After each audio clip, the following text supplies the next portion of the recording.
Good evening, everyone. Now that we're back from the winter break, so let me go ahead and pull everything up really quickly.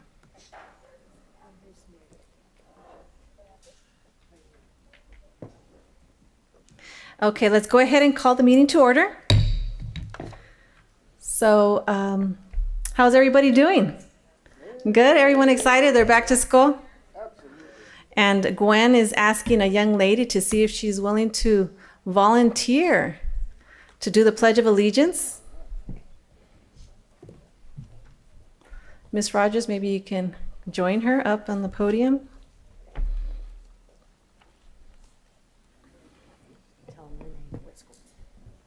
My name is Jarina, and Can you put it closer so we can hear her name?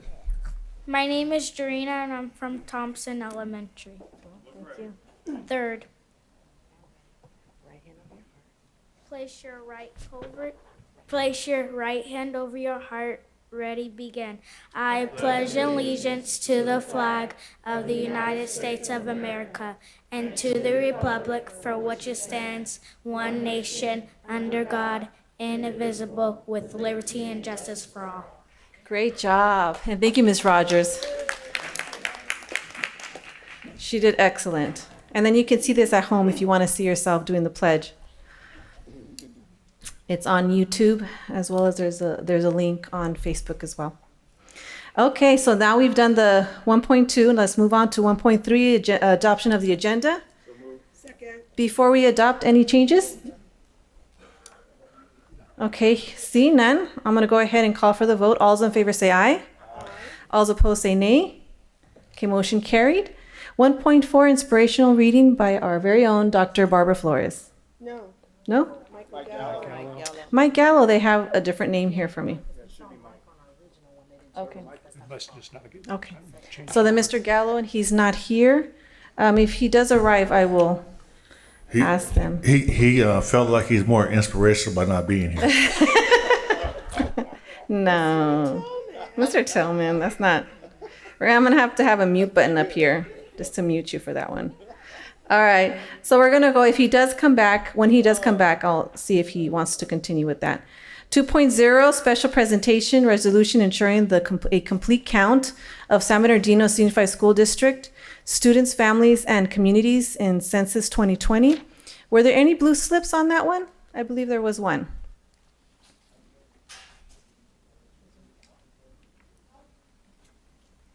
Okay. No, I was going to ask Dr. Barbara Flores if she can read that. Sure, thank you. Welcome, everyone. Happy New Year. Resolution ensuring a complete count of San Bernardino City Unified School District students, families, and communities in Census 2020. Whereas a thorough and accurate count of students, families, and communities in the 2020 census is fundamental to ensuring full representation in our nation's democracy and ensuring that the San Bernardino City Unified School District receives a fair, adequate share of federal funding to serve the needs of children through essential programs like the National Lunch Program, Title I, and special education. And whereas the stakes for the 2020 census are high, especially in communities like ours, whose characteristics predict low census participation, and the district will do its part to ensure a complete count of the most underrepresented and hard-to-count groups, including immigrants, renters, children, teens, people of color, the homeless, and those with limited English proficiency, regardless of background or citizenship status.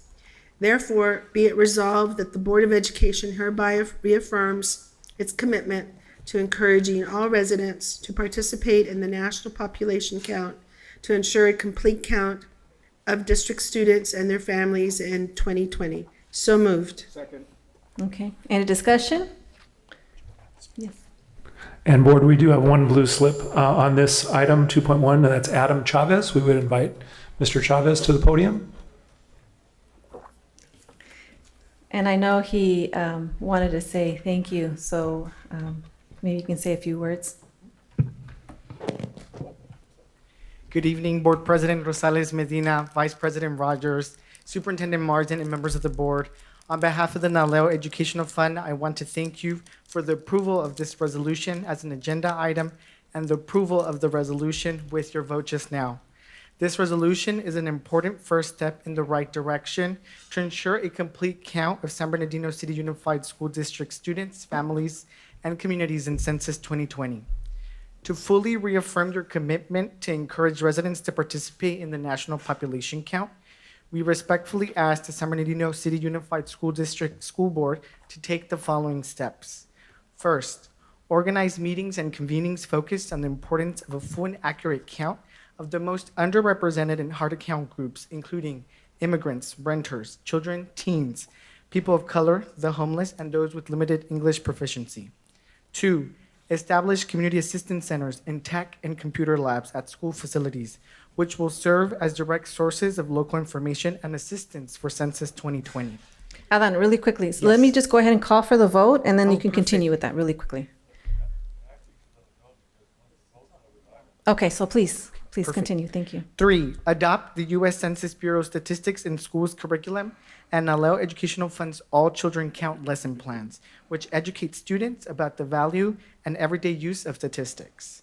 4, commit to disseminate information on addressing the undercount of young children, including children ages 0 through 4, and disseminate collateral targeting parents and households with young children to ensure adults include young children in Census 2020. 5, participate in complete count committees if asked to serve, and coordinate with community-based organizations, the City of San Bernardino, the County of San Bernardino, and the State of California to avoid duplication of efforts and maximize resources to ensure an accurate and complete count. As a preeminent national Latino leader in advocacy to ensure the census provides the most accurate portrayal possible of the Latino community and the entire population, we will be launching the Make Census 2020 Count campaign to promote the full participation and complete count of all Americans in Census 2020.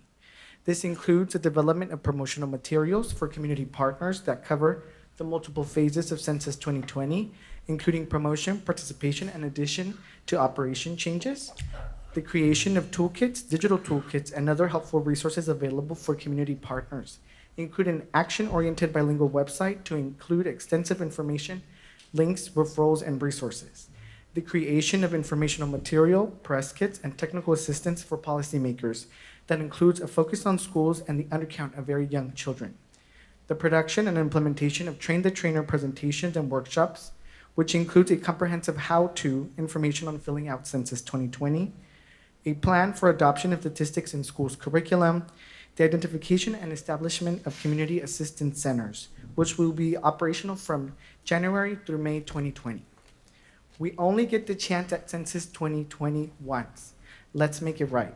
We are grateful to San Bernardino Unified School District School Board for your leadership, and we look forward to continue working with Board President Rosales Medina, Superintendent Martin, and members of the board. Thank you. Okay, thank you. And Mr. Tellman had a comment. So do you work for the U.S. Census? I don't work for the U.S. Census, but we work closely with the Census Bureau. Yeah, and I just say that because I know that the census hires a lot of staff. They do. And I would just encourage a lot of folks from our community to start applying now, because there'll be a number of positions that they'll be hiring for even in this area. And they'll be appointing people in regional level and local level with a number of different job titles. And if we get folks from our community to get hired in those positions, then it'll be a whole lot easier to accomplish a lot of stuff he's talking about. When they do it, it's very professional, and they hire well qualified people. I know a gentleman by the name of Tommy Randall, and I've known him for some time. And at the previous census, they started gearing up 2 years before the census actually took place, the 2010 census. So I'm sure they're gearing up already to start hiring people. But I really want to encourage people, the folks that are watching on TV, on the internet, to go to their website and start applying immediately. The jobs pay pretty good, and the more folks we have from our community working for this census, then the more involved we'll be, and the easier they'll be able to interact with the folks that they know here. All right, thank you, Mr. Tillman. Dr. Flores? Mr. Tillman, so they would actually apply online? Online. Online, and what would it be? Census 2020? Yeah, I'm sure if you Google Google Census 2020 2020? census, they'll have the whole job listing out there. They're probably accepting applications right now. And there's a robust hiring process happening here locally too. Yeah. I know that they already opened the Riverside Regional Office, and I think they're looking to open the San Bernardino Regional Office either this year or sometime soon. So it's going to be super important that we get folks from our local communities because we know our communities best. That's a great recommendation, Mr. Tillman. And the jobs pay, they have everything from top level administration that's over $100,000 to Wow. jobs paying $30,000, $40,000, $50,000. Okay, All that's right, great. thank you. And I also wanted to ask a question is, I know that in order for us to, in the county, San Bernardino, it has to be approved through the county supervisor in order to receive funding and request the state for funding, right? Correct. So counties have an opportunity to opt into the state funding system. And so I believe that deadline is coming soon. I believe they have until either the end of this month or the end of March to be able to opt in into that funding. Okay, yes, and hopefully we can try to encourage all our county supervisors to apply, and that way the money can come here locally in San Bernardino County. Thank you so much. All right, thank you. Okay, let's go ahead and call for the vote. All those in favor say aye. All those opposed? Okay, motion carried. Thank you so much, Adan from Naleo, as well as the board members for supporting this. Let's go to 2.2, resolution in recognition of Yellow Ribbon Week. And if I could have Mr. Wielder? Did I say it right? I'm sorry. Yeah. It's Weidler, but Weidler. If you could read the resolution, 2.2. Resolution 2.2, resolution in recognition of Yellow Ribbon Week. Whereas the Board of Education of the San Bernardino City Unified School District is committed to school safety, and the district continues supporting ongoing efforts to prevent campus crime and violence, develop conflict resolution skills, and promote peaceful schools. And whereas district encourages employees, parents, students, and members of the committee to wear yellow ribbons to demonstrate a commitment to safe schools. Therefore, be it resolved that the Board of Education of the San Bernardino City Unified School District hereby declares January 14th through 18th, 2019 as Yellow Ribbon Week and encourages all our employees and students to help rid our schools of violence. Okay. Can I have a motion? So moved. Okay, any discussion? Hearing none, let's go ahead and call for the vote. All those in favor say aye. Aye. All those opposed say nay. Okay, motion carried. 2.3, resolution in recognition of Dr. Martin Luther King Jr. If I could have Ms. Rogers read this? Sure. Resolution in recognition of Martin Luther King Jr. Whereas the Reverend Martin Luther King Jr. was born January 15, 1929, and dedicated his life to the pursuit of equality for all, and Dr. King delivered the most famous of his speeches, I Have a Dream, on August 28, 1963, and whereas Dr. Martin Luther King Jr. paid the ultimate sacrifice when he was assassinated on April 4th, 1968, and to remember the life, work, and dream of Dr. King, a national holiday was first observed on January 20th, 1986. Therefore, be it resolved that the Board of Education of the San Bernardino City Unified School District hereby encourages all schools of the district to take this opportunity to express their heartfelt appreciation for Dr. Martin Luther King Jr. and to honor his legacy as a man of determination and dignity. So moved. Second. Okay, any discussion? Now let's go ahead and call for the vote. All those in favor say aye. Aye. All those opposed say nay. Motion carried. We're going to go ahead and go to 3.0, closed session, 3.1, closed session, public comments. We will be adjourning to closed session. Before we do, if there's any comments, cards regarding the closed session items that we have? None? Okay. So we're going to go ahead and adjourn to closed session. We'll be back soon. It wouldn't take too long. Around what time? 6:30. No later than 6:30. Thank you. All right, good evening, everyone. We are back from closed session. I'm going to go ahead and read out some of the stuff that we're going to vote on. Special Education Director, Assistant Superintendent, Continuous Improvement Department, C1-18-19-13. Be it resolved that the Board of Education approves the settlement. we're at a settlement agreement, hold on, number C1, it's because I was looking to see if we had enough board members, and I said, okay, we do. That's why I was looking around. C1-18-19-13 in the amount of $20,400. Be it further resolved that the Board of Education authorizes Deborah Love, Purchasing Director, to sign any related documents. Can I have a motion? So moved. Any discussion? If not, let's go ahead and call for the vote. All's in favor say aye. Aye. All's opposed say nay. Okay, motion carried. Requester, Special Education Director, Assistant Superintendent, Continuous Improvement Division, C1-18-19-11. Be it resolved that the Board of Education approves a settlement agreement number C1-18-19-11 in the amount of $27,700. Be it further resolved that the Board of Education authorizes Deborah Love, Purchasing Director, to sign any related documents. So moved. Any discussion? Hearing none, let's go ahead and call for the vote. All's in favor say aye. Aye. All's opposed say nay. Okay, motion carried. Requester, Special Education Director, Assistant Superintendent, Continuous Improvement Division, C1-18-19-09. Be it resolved that the Board of Education approves a settlement agreement number C1-18-1909 in the amount of $43,042. Be it further resolved that the Board of Education authorizes Deborah Love, Purchasing Director, to sign any related documents. So moved. Okay, any discussion? Hearing none, let's go ahead and call for the vote. All's in favor say aye. Aye. All those opposed say nay. Okay, motion carried. We're going to go ahead and go to 5.0 Student Achievement Key and Performance Indicators, which is 5.1 English Learners Progress Indicator and Multilingual Initiative. Thank you, Madam President. We're pleased, Board, to bring you the next in our series of presentations around our key performance indicators. As you know, we do a student achievement presentation at each board meeting, and this one is on our English Learner Progress Indicator through our state accountability measures.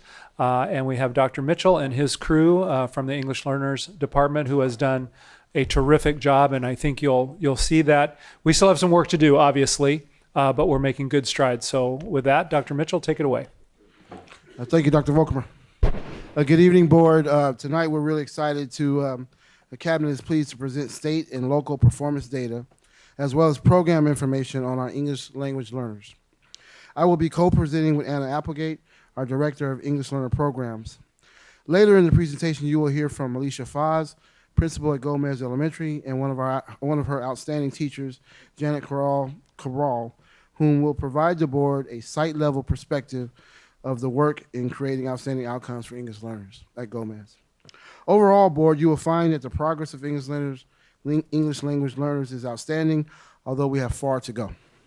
We will also share, we will close the presentation tonight by sharing the methods, approaches, mindsets, programs, and supports that are fostering these promising results. Thank you. So our objectives tonight are fivefold. Number one, we're going to provide information on the English language proficiency assessments for California, which are now called LPAC, and the English Learner Progress Indicator, which is now called ELPI. Number two, we will share the 2017-2018 English Learner CAASPP and District Benchmark Outcome data. Three, provide information on English Learner reclassification rate increases. Four, discuss SBCUSD's long-term English learners and at-risk English learner student groups. And again, close with sharing our next steps for continued improvement. So to begin with, we always start with what we call a driver slide. The next two slides are basically a summary of the data charts that you'll see later in the presentation. As Board, we share good and bad to be transparent with the Board and the community. And so these are kind of the overall summary of the presentation. So number one, all English learner student groups indicated positive change on CAASPP performance in English language arts between 2017 and 18. Number two, the English learner EL and RFEP years 1 through 4 student group indicated a 10.4 scale score point change on CAASPP ELA, which exceeded district-wide growth. Number three, the English learner EL RFEP years 1 through 4 student group indicated a 6.1 scale score point change on CAASPP mathematics, which exceeded the district-wide growth. And number four, distance from standard for RFEP only That's RFEP years 1 through 4 student group was 11.4, demonstrating a student average above the standard. Next slide. This is a continuation of our successes and challenge, but this slide is related to our state reporting data, which combines our EL only group and our RFEP group. And so these next 5 bullets are related to just our EL group and our RFEP 1 through 4 group. Number 1, this group indicated a 10.4 scale score point change on CAASPP ELA between 16-17 and 17-18. Number 2, we outscored all our local and comparative districts on the 2018 CAASPP English Language Arts test. We outscored local and comparative districts with the exception of Long Beach on 2018 CAASPP Mathematics. And in terms of our local benchmark, for grades 3 through 7, 9, 11, we indicated strong gains on district benchmark 1 in English compared between 18 and 19. And we'll get more into this. I know this is a lot, but these are just the summary slides board. And number 5, for grade 8, we did see a significant decrease between 2018 for grade 8 across our district. And we are currently analyzing these data to determine causal factors, and we'll develop a plan to address this. Next slide. So board, I want to jump right into English language proficiency assessments for California, which is now called LPAC. If you recall, this previously was our CELT test, that now is called the LPAC. So the English language proficiency assessments for California, LPAC, is the required state test for English language proficiency that must be given to students whose primary language is a language other than English. The LPAC consists of 2 separate English language proficiency assessments. One is for the initial identification of students as English learners, and the second one is for the annual summative assessment to measure a student's progress in 1 year. You'll see some more data. I'm going to read from the slide about the LPAC. The California Department of Education transitioned from the CELT test to the LPAC as the state English language proficiency test in 2017. Number 2, state and federal law requires that a state test of English language proficiency, or ELP, be given to EL identified students in kindergarten through 12th grade. So it's a state requirement. Number 3, the LPAC is aligned to the 2012 California English Language Development Standards. And number 4, the CDE has determined that scores of the upper level, what they're calling low bridging, and level 4, so you're looking at 3s and 4s on the next slide, are considered preliminary thresholds for proficiency. The CDE has not yet communicated the cut scores between 3. So if you look at the next slide, board, I can tell you what I'm talking about. So in the gray, the level 3 is represented by the gray color. Level 4 is represented by the yellow color. If you look at level 3, the state is determining the cut score between lower bridging or upper bridging, lower bridging and upper expanding and lower bridging. And so the LPAC performance has been divided into the following descriptions in relation to the ELD standards. They are: level 1 is emerging, level 2 is subdivided into low expanding and mid expanding, level 3 is subdivided into upper expanding and lower bridging, and level 4 is upper bridging. And so what you're looking at here, board, is the gray and yellow areas are what the state is preliminary saying as proficient. You can see, just to highlight one, grade 4, which suggests that 51.6 and 16.3% of our kids in grade 4 are testing at the upper levels. Next slide. And so now I want to talk about the LP, which is a composite score, which gives the progress, gives a composite score of the progress of EL performance. Number 1, the English Learner Progress Indicator, LP, measures how many English learners are making progress toward proficiency and the number of EL students that have been reclassified. So you get an LP score that's a composite of the CAASPP scores, of the LPAC scores, and the reclassification rate. That gives you an LP score. Number 2, due to the transition to a new English proficiency assessment in 2017, previously the CELT, now the LPAC, the LP indicator will not receive a color. So you won't see a color. If you go to the dashboard right now for the CDE, for San Bernardino or any California school district, you won't see the arrow with indicating the color because we've only done the test for 1 year and we need the comparison data. Number 3, previously the LP was determined using a formula which included the CELT and a reclass rate, but of course we've replaced the CELT with LPAC. And so again, the LP will be calculated based upon a composite score of the reclassification rates and performance on the LPAC test. Number 4, the state board anticipates reporting status in fall 2019 for this measure. Will be available on fall 2020 after 3 years of the LPAC results are available. So we'll get a color code in 2020.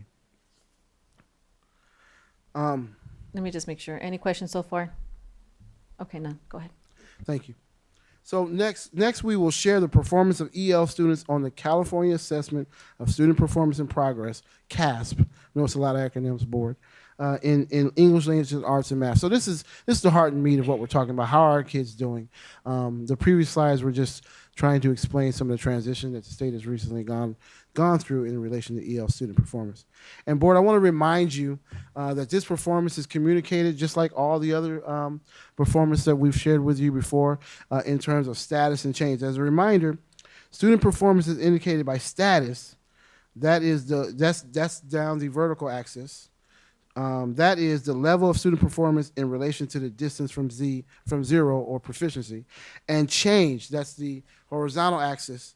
That is the change in performance from 2017 test year to the 2018 test year as measured by average scale points. And so this is where we get the color scheme from. And board, I'm confident of your proficiency in here. We've practiced this several times, so we won't go through it tonight. But just wanted to remind you of the status and change indicators. So let's jump into our scores. Board, what you're looking at here is our EL performance data on the ELA CAASPP compared to the overall district. To your far left, you'll see what the district level performance is for all of our kids. You'll see in the middle that for 2018, the EL only student group status is negative 85.2 and indicated a year-over-year growth equal to the district of 8.5 average scale score points. For 2018, the RFEP only student group status is above proficient at 11.4 and indicated a year-over-year growth of 6.4 average scale points. Board, I do want to point to your attention that you'll see the district-wide has the color scale, and over to your right, the EL and the RFEP 1 through 4 years has a color scale or an indicator. You'll note that the RFEP only does not have, and EL only does not have a color scale because we're considering those local indicators that the board has requested to be a part of our presentation. And so for the 2018, the combined EL and RFEP student group was negative 39.2 and indicated a year-over-year growth of 10.4, exceeding the district growth of 8.5 average scale score points. And so next slide. So that's English. The next slide you'll see is math. This data is EL performance on the math CAASPP score compared to the overall district. Some notes about these data. For 2018, the EL only student group is at negative 101.3 and indicated a year-over-year growth of 3.7, lower than the district average of 5.4. For 2018, the RFEP only student group status is negative 28.8 and indicated a year-over-year growth of 4.1, again lower than the district average growth of 5.4. For 2018, the combined EL RFEP student group status is negative 39.2, indicated a year-over-year growth of 6.1, exceeding the district growth of 8.5. Oh no, that's wrong. I'm sorry. We're just at a negative 39.12 there. And so, Madam President, Mr. Tillman. I just want to.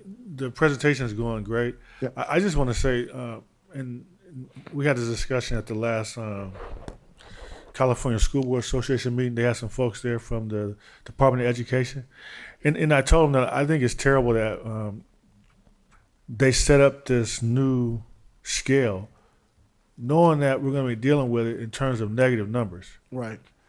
And I don't see how that's good for anyone. Yeah. And it's not something that was arbitrarily done. They did it on purpose.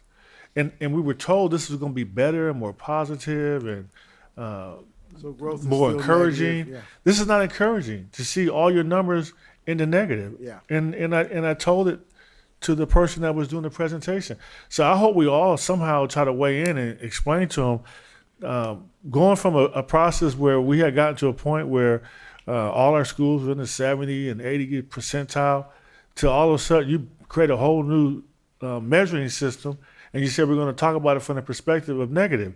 It's not good for anybody. This is terrible.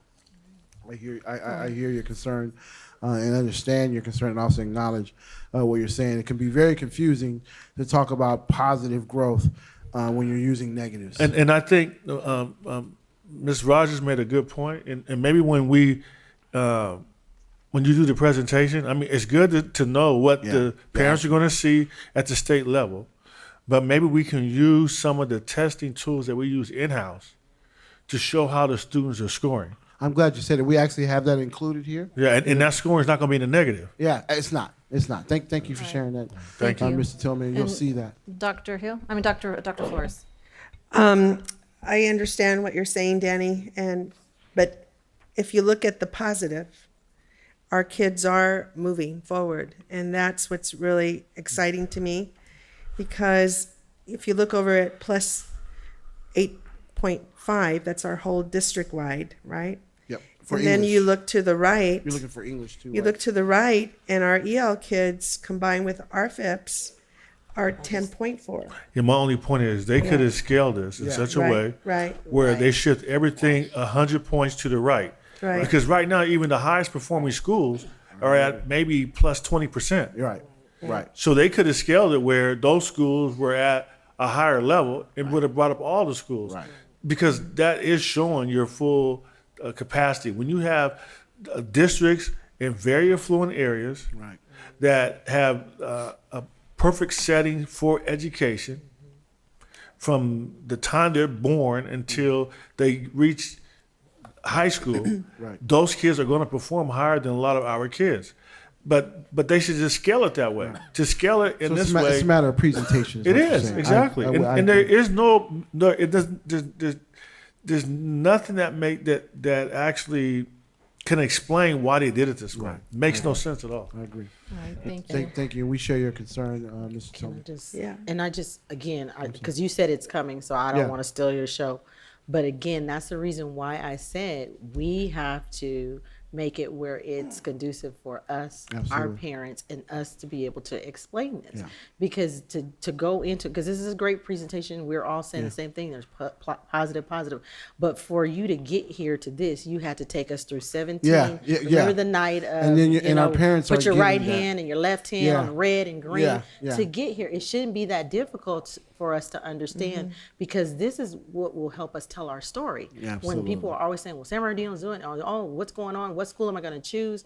You can't do it through this. Right. So hopefully the notion of having our personal dashboards is what will work for me. Yeah. Right. And I also appreciate that you disaggregated EL only and RFIP, because you can then tell and distinguish where our EL onlys are and where our RFIPs went up. And it's very positive. So that's the type of disaggregation that I think that is necessary. And also what Danny and what Mr. Tillman and Ms. Rogers are saying in terms of emphasizing the positive. Absolutely. And I think that's what we have to do with all of our kids. Yeah. But I mean, and look at our RFIP only. I mean, they're above the line. So that's excellent. So that means our teachers and our principals and our EL department are working hard to move the dial. And like Dr. Volkmer said, we're not there yet. We're moving. And I think we have a momentum. So I commend you for doing that. Thank you, All for right, thank you. You may continue. Yeah, so I'm on slide, just to be clear, slide 13. Go back one. 13. So next board, what we're going to show you is our EL performance on the CAASPP data in comparison to California, as well as our local and comparable school districts. And board, and so we jump right into English. the CAASPP scores in English. As you can see, board, the district's combined 2018 EL and RFEP student group in ELA exceeds the performance of the state in all of our local and comparison districts. Wow. It's phenomenal work. Next slide, board, you're looking at math now. As you can see, the district's combined 2018 EL and RFEP student group in math, CAASPP, exceeds the performance of the state in all of our local and comparison districts, with the exception of Long Beach. So we're really proud of the performance of our students, our staff that are creating these phenomenal results, our staff at the district office under the leadership of Anna Applegate, and our principals are just knocking this thing out the park. And we're pleased with the progress and the trend that we're seeing here, and still acknowledge that we have a long way to go. Next slide. So board, as a reminder, this board challenged this cabinet, primarily Mr. Gallo and Ms. Rogers, around incorporating real-time current year performance data during our board presentations on the district's key performance indicators. And so what you'll see next is a year-over-year EL performance data from the district's most recent benchmark administered in October of this year in ELA and math. And so on our ELA is what you're seeing first. On ELA District Benchmark 1, we can see a year-over-year significant increases in grades 3 through 7, 9, and 11. We are currently analyzing these data to determine causal factors for the drop in 8th grade English Language Arts Benchmark 1 outcomes. And you'll see this. Let's take, for example, grade 3, that last year at this time in October, grade 3 EL students, I can't see, scored at 10%.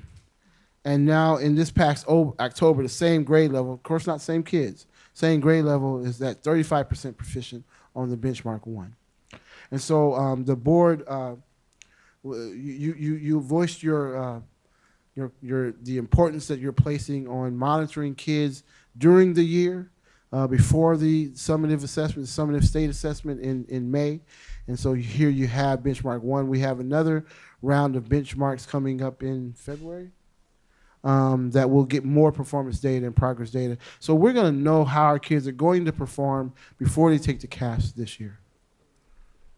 So, Madam President, Danny, this is the positive, and Gwen, these are the positive scores that we want to see, and right. The only outlier is 8th grade. Yeah, and as we so said, that's what you said. You we're gotta look analyzing at the that. data to Yeah. determine the causal factors. We're digging through it, and we'll have an answer for that shortly. Okay, next slide. I mean, I would like to look at the tests and see what the kids are not getting. Is it more word problems? Yeah, and we're seeing that at the 7th and 8th grade level, primarily in English at the 8th grade. You'll look here, board, this is our math benchmark 1, again administered in October. We can see strong year-over-year increases in grades 3 through 5. We are currently collaborating with collaborating with ourselves with a district-wide focus to build the skills and knowledge of our teachers and administrators to increase student learning in mathematics and raise student outcomes for all students. As you know, math is a challenge throughout the state. And so we have had a district-wide focus for the past 3 years on mathematics, both providing key professional learning opportunities for our teachers, as well as really immersing our leaders in mathematics instruction, content, and instructional supervision. Dr. Mitchell, are you guys going to look at the types of questions and type of math content that the kids didn't get Yeah, in 8th so grade? we have an assessment committee that's a standing assessment committee that reviews all available assessments to give benchmarks. So we have a robust benchmark and formative data system or assessment system, and we're always constantly tooling it up because, as you know, tests get better, resources get better every year, and so we really involve our teachers in those decisions in terms of what paying close attention to not over testing and not taking too much instructional time to test, because as you know, the pig doesn't get fatter by testing it, but we want to be able to have a good balance of monitoring our performance, but as well as honoring instructional time. All right. Keenan, we're seeing is it the algebra issue in 7th and 8th grade? Is Yeah, that we're kinda what analyzing. So Mr. Gallo, rather than that kind of what Yeah, we're- guess about it. We're going through the data right now as we Right. speak. Thank you. All right, so we're going to try to hold on to the questions until page 23. Hopefully you guys can be a little patient, write down your questions. Thank you. And good, I'd like to turn it over at this time to Ms. Applegate, who will walk you through the remainder of the presentation, and then turn it over to our esteemed principal, Ms. Foss. Thank you. Good evening, Vice President Rogers, Board, Dr. Volkamer, and Cabinet. So we're going to continue with more data on our English learners, and one that we really want to focus on because it's an important metric is the English learner reclassification rate. So we can get right into it. And as you can see, this is a 3-year trend where we can see it going up at all levels. So we're very proud of this. The English learner reclassification is based on the number of students reclassified during the current year divided by the number of English learners from the previous year. And data for the district is taken from the CDE DataQuest website.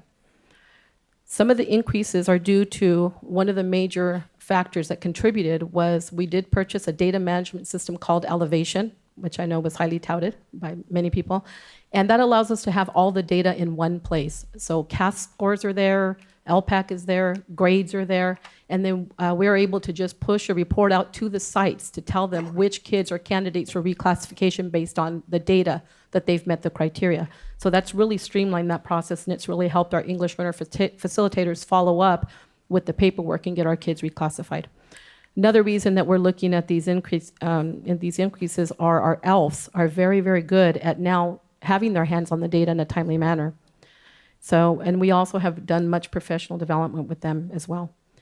Another factor too is we did add a middle school program specialist, so the buck stops at middle school. We've been very, very firm about we don't want our kids leaving, unless of course they're newcomers, but if they've been with us since kinder, we're very firm about them not leaving middle school without being reclassified. So our middle school program specialist highly concentrates on that population. We'll talk a little bit about our at-risk and our long-term English learners. So the state has identified our long-term English learners, LTELS, as those students who have been enrolled in a U.S. school for 6 years or more and have not been reclassified as fluent English proficient, and they are struggling academically due to their limited English skills. But the state has now also pulled out what they call the at-risk English learner, and this is to differentiate from LTELS in order to timely identify EL students who have been enrolled in U.S. schools for 4 to 5 years and are struggling academically due to their limited English skills. Timely identification and support will help at-risk students meet reclassification criteria and not become LTELS. So if you take a look at this graph, these different colors represent our different types of ELs in our district. So if you look at the blue section, those are our English learners that have 0 to 3 years with us. So this could possibly be kinder, first, second grade students, but also newcomers. So this population, as you can see, is actually going up. So we're not losing newcomers. Our ELs between 0 and 3 years are going up consistently. The orange section. What's the number that shows what color shows the ones that are here and which ones are new? The blue color right now, the first color, shows our English learners that have been with us from 0 to 3 years. Okay. And so the newcomer group would be included in that. And do you know each year what percentage of those students in the 0 to 3 are brand new to the district? We have that information. We can get it for you. We have the ability to decide. I like to see that and have it compared to just the overall population of the district. How many brand new students that we get? I mean, aside from kindergarten, how many brand new students we get from the outside every year? Yes, Thank you. we can do that. Then the orange section are the ELs who have been in U.S. schools for 4 or more years, but they're not considered at risk. So they're doing okay based on their scores. The gray area are the at-risk ELs, the ones that the state just identified as the ones that being potential long-term English learners. And fortunately, we can see that that's decreasing. So it's decreased by 7 percentage points. So that's good. We're shrinking the number of kids that could possibly be at-risk English learners. The yellow is the long-term English learners. And there's a slight decrease there that we really want to work on and get a little bit more aggressive on that. Okay. And now if there's any other questions, no? Let's go ahead and move along. Okay, so part of the reason that we've been able to, Hold on one just a second, Dr. Flores. I just want to commend you, you, Anna, and Dr. Mitchell, and the department and principals and teachers especially for these reclassification rates. It takes a whole village. And so that shows that you all are in sync and you're working together, moving forward. And that's what we want. We want to do that for everyone. But I just want to commend you on that. thank you, thank you. Yes.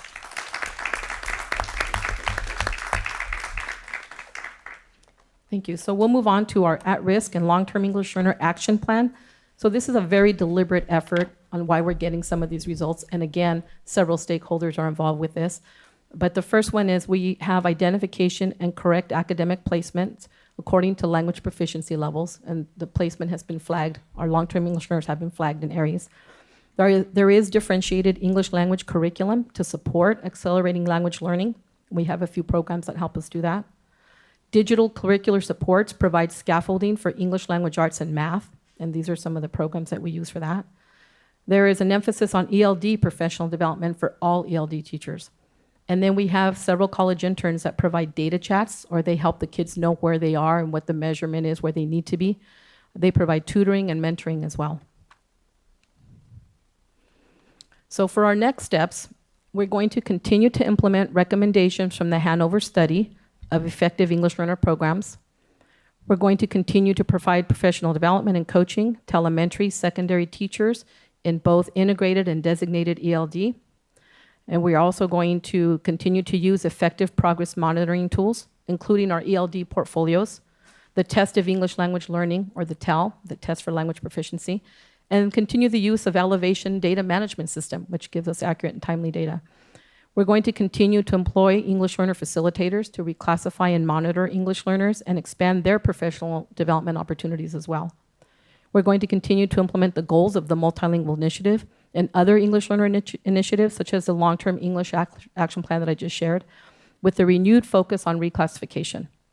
And we're going to continue to align English learner programs and supports to the California English Learner Roadmap. So, yes. Any additional questions? Dr. Flores? Yes. Going back to page 24, I think that our district and also the board support for doing professional development for our teachers is paying off. Would you say, Yes, Ms. absolutely. Applegate? And I think that, I know that this comes from the multilingual initiative plan in terms of, how we're going to address the English learner action plan, not just our bilingual, but our English learners. And what I really am really glad to see, just based on research, that you are differentiating for the kids, and that teachers are getting that professional development. And also, this speaks to Mr. Tillman, Mrs. Rogers, and Mr. Gallo's concern about monitoring and having ongoing monitoring to show the growth. And so this elevation data management plan is really, really key. I think that, just thinking out loud, I think we should be doing that for all our students. I think we need to be implementing this type of multi-tiered aspects, especially for our African American kids, so that we can begin to monitor, where they're at and so forth, and have a very strategic plan, because you are getting results, and that's what we want. That's one of the top priorities for the State Department, for us to move the dial on English language learner proficiency. So I think I think this is a really good combination. So I'm really happy to see that we're going to be following and continue to align our English programs with the California English Learner Roadmap. I'd like to invite the board for us, that Friday at CAASPP in Long Beach. Dr. Lori Olson will be presenting the English Language Roadmap. And as board members, we don't have to pay. It would be great if we all could be there. I know, Scott, you're going to be there. Okay. And I am too. It would be very, very helpful. So thank you. All right, I just want to remind the audience as well that 7 o'clock, we typically do public comments. I know we're behind, so we have only one more page, well, two. Yeah, we need about 5 more minutes. And we Okay, can wrap this okay, up. great. Thank you. Okay, so now we have the principal from Graciano Gomez, Miss Alicia Faz, and she will be joining us. And come on up, Miss Faz.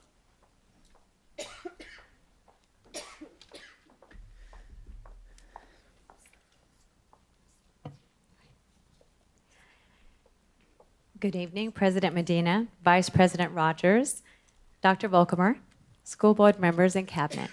My name is Alicia Faz, and I am the principal of Graciano Gomez Elementary School. Thank you for allowing me the opportunity this evening, along with one of my teachers, to highlight how we are meeting the needs of our English language learners at our site. This year, after carefully reviewing our data and soliciting input from our teachers, Gomez staff chose English language development as our professional learning focus, given that 52% of our student body are English language learners. We chose ELD in part because we know from research-based practices that ELD is essential in increasing the academic proficiency of English learners, but we also felt that having an intense academic language development focus would benefit all of Gomez students at our school. And this year, ELD was identified as our main professional learning focus for my principal work plan that we've been developing and refining under the guidance of Dr. Mitchell and the Educational Services team. An essential part of our professional learning plan is a systematic focus on ELD strategies through professional development and coaching cycles with teachers. Our site is specifically focusing on collaborative conversations and oral language development, as well as differentiation of instruction for all 4 language domains, such as reading, writing, speaking, and listening. Teachers have been coming together during the Monday collaboration days to set EL grade level goals and share their strategies on targeting each goal in their classroom. 8 of our teachers have opted for a push-in PD model in collaboration with the English Learner Program Department, which is a cycle of PD where teachers observe, they plan, they implement, they reflect, and they refine certain instructional sequences. Through this particular PD, teachers watch lessons by their coaches, and later the teachers co-plan with grade-level colleagues and implement the sequence while receiving follow-up coaching, and then the teachers come back together in grade-level teams to share their artifacts of their implementation and reflect upon their practices.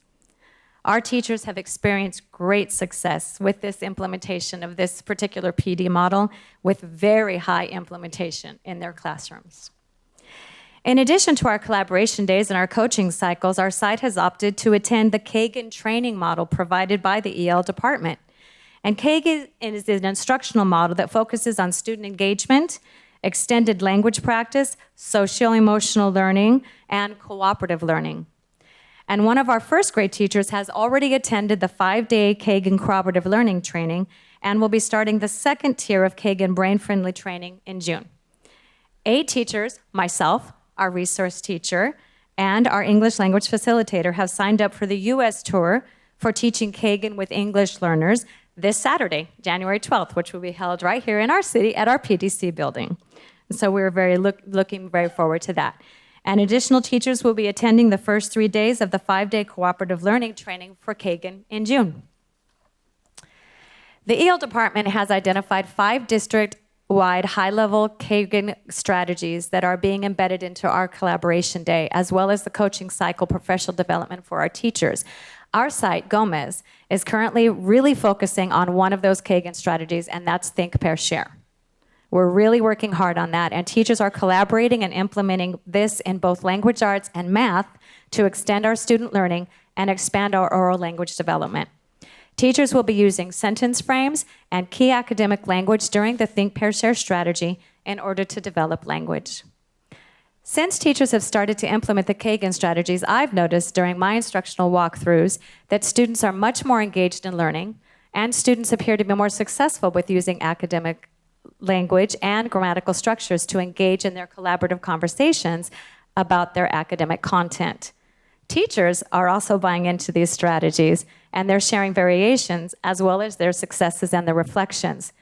We will be targeting the strategy of think, pair, share, and during collaboration days, teachers will have the opportunity to plan how they will implement it in their classrooms and will later share their reflections and their implementations with one another. In an effort to monitor our professional learning focus, we have decided to conduct instructional rounds with our ELD strategies as our focus. At our last instructional rounds, all teachers had the opportunity over a 2-day period to participate through being visited or visiting other classrooms or both. As a team, we scripted out all of our positive ELD strategies that we observed in each classroom. And during our instructional rounds as a team, it was evident that all of our teachers have a much more focused approach to English language development than at the beginning of the school year. As a matter of fact, our data showed that we had a 100% implementation of 2 strategies: AVID 3-column notes for explicit vocabulary instruction and ELD productive partner strategies. After the instructional rounds, we identified the Think, Pair, Share strategy as our next focus for school-wide implementation. And after the January 12th training, teachers will bring back their additional strategies and share with their team members, and we will continue to refine our implementation and our effective ELD strategies. Now, all of these strategies are very effective for our English learners, but they are also extremely impactful for all of our students, including native English speakers who may need to develop their mastery of academic language. Through this intense focus on ELD strategies, targeted professional development, coaching, and monitoring of data, we will be supporting the language and literacy development of all of our students at Graciano Gomez, making hope happen at Gomez Elementary. Thank you. Thank you for that. It's really amazing. I would like to now introduce our English language facilitator and one of our fabulous kindergarten teachers, Mrs. Corral.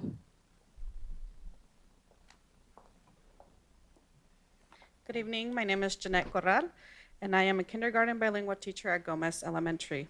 I also am currently an English language facilitator for our school site. During our collaboration days, I assist with providing professional development to teachers on various topics such as using the ELD portfolios, providing to differentiate the ELD standards, the text reconstruction strategy, EL monitoring and reclassification forms, and parent communication. As an English language facilitator, I have been working very hard to increase our reclassification rates, as well as monitoring the achievement of students after they have been reclassified. Our current unofficial reclassification to date is 16%, which is up from 6% from last year.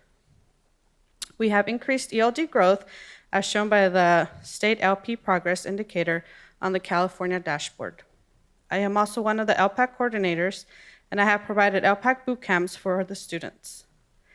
I am also a graduate of the ELF Institute provided by the EL department and have been trained with Dr. Kinsella and Project GLAD. I will also soon be attending the Kagan training so I can share many of the strategies with my Gomez colleagues. I am also a trainer of trainers for the Elevation, an online platform for our EL students, which provides all pertinent information in one site, thus making progress monitoring easier. I will be providing elevation training to Gomez staff so that grade level teams can later use the data for planning and instruction of English learners. I am also a staff representative for our ELAC committee, which allows me to have more frequent communication with our parents to update them and inform them about any new or issues regarding EL students. This is an example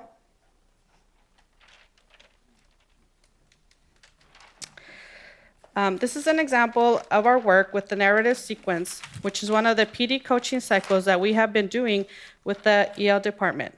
As you can see, the ELD group frame not only provides a sequence for retelling narrative text, but it contains a designated ELD grammar focus of present and past tense verbs.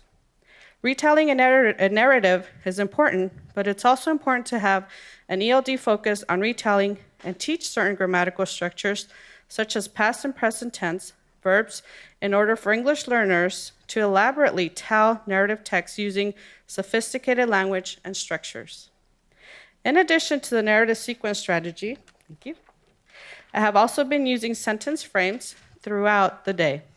Having been trained by Dr. Kinsella, she emphasizes that students cannot write what they cannot say, and sentence frames support students in producing language that they wouldn't be able to produce on their own. Even in kindergarten, we are beginning to introduce avid 3-column notes during explicit vocabulary instruction. I also use 3-column notes when I introduce a letter of the alphabet. And in one column, I write the letter. The second column, the students generate words that begin with that letter sound. And in the third column, we create meaningful sentences using one of the words from the previous column. The charts stay up, which then students can reference when they are speaking or to use in their writing. Thank you so much for your time.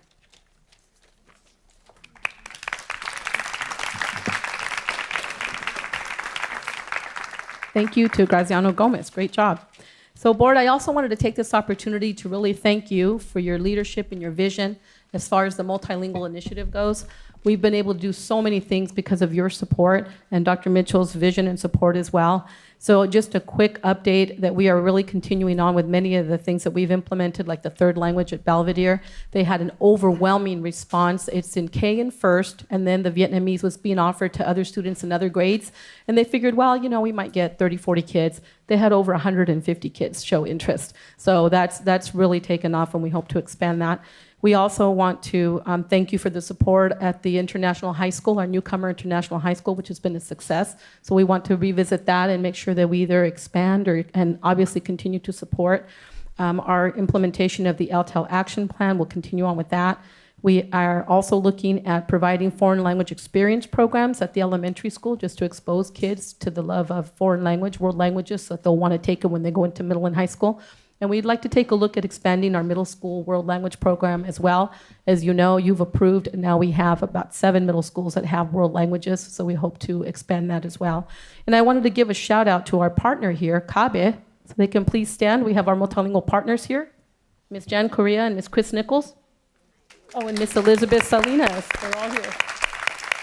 So that's the team that has been fabulous in helping us implement your vision of the multilingual initiative. And so, board, I'd like to close. Just really proud of our team, proud of Anna Applegate's work. She's just worked super hard. She's just very responsive to the needs of our school district. And we're just lucky to have her team, and our hardworking principals and teachers and support staff supporting our efforts here. We're showing growth, we're showing progress. What we're doing is working. And so we're just going to keep digging in, getting better and getting better. And so also, board, I also want to note the expertise that Ms. Corral just demonstrated, that teacher training and development is the key to success. And we just always are very mindful of keeping our dollars going to training our staff. The better our staff is, the better supports they can provide for our students. And so we thank you for your support with all the dollars that we're spending around professional learning opportunities for our staff. So thanks again, and happy to answer any questions if there's any. Thank you. Okay, and then I know Dr. Flores, but if you can, maybe we can go down this way. So if Dr. White, do you have any comments? Nothing specific, Madam I'm sorry, President. before you start, I just really want to come back here and thank my team. Can you raise your hand at least, please? My staff here. We have our DLAC parents as well who are very supportive. So we want to thank them all. I would be remiss to not thank them. They're all very hardworking. Thank you. And Dr. Mitchell for your support as well. All right, thank you. I was really impressed. Hold on. It was Dr. White. Oh, What are he you was done? gonna say. No, that's all right, Dr. Flores. Not a lot. How's that? No, nothing but compliments. I mean, amazing job, like you just said, to your staff, and definitely heading in the right direction. And you know, the evidence is in the data, and you know, we're really making some huge strides. And it is impressive. And I know we do have a long way to go, but everything's going in the right direction. It's positive numbers and growth in every section that we're looking at. And you know, the only one was 8th grade. And I know you'll give us information on that. That's kind of an anomaly when you look at all the rest of the data. It just doesn't seem right. But I'm sure we'll figure that out, address it, and flip that number by by next year as well. But just compliments to you and your staff, as well as our community and our parents that are here as well. Thank you for assisting us as well, because we can't do it on our own. So I always say we have to have our parents with us along for this journey and this mission that we have. But wow, some amazing increases there. Great job. All right, thank you. And Dr. Flores. I apologize, Dr. Wiley. No, you're fine. I got excited listening to Ms. Faz and also Mrs. Corral because Dr. Mitchell, you brought instructional rounds. And I'm a researcher and I'm a teacher educator. So I got excited because the internalization of actually doing that in a school, actually having a teacher, not only implement it, but now she's going to share that knowledge with her co-teachers, or her colleagues. It's really exciting. And then to see the staff, the program specialists, right, how you do your staff development. And I'm sure parents, you're feeling very, very excited because you go in and you see what's going on. And that's the key. When you can implement what you have in your mind, that is the key. And we're seeing it in our kids, performance. So I'm just really excited. I'm really oh, right, this is what we're all about. And I think our district is, moving it, and that's what we need to do. And I don't know if you can tell how joyful I am and can you tell how proud I am? Yes. I'm so proud of you, program specialist, because I was your professor. But I planted the seeds, but you guys grew on your own. So it's just wonderful. Yeah. Thank you, Dr. Flores. Yeah, thank you. Oh, and I want to thank you for doing this. Yes. For I asked board, my fellow colleagues, I wanted the middle school disaggregated for CAASPP and EL and also math, and also the high schools. And I wanted to have it. Yeah. Thank you very much for doing that. All right, thank Barbara. you, Dr. Flores. Dr. Hill? Thank you so much, Dr. Mitchell, Ms. Applegate. Thank you so much for your wonderful presentation, as well as the principal and the instructor from Gomez. Thank you. But I really want to give credit where I feel it really begins.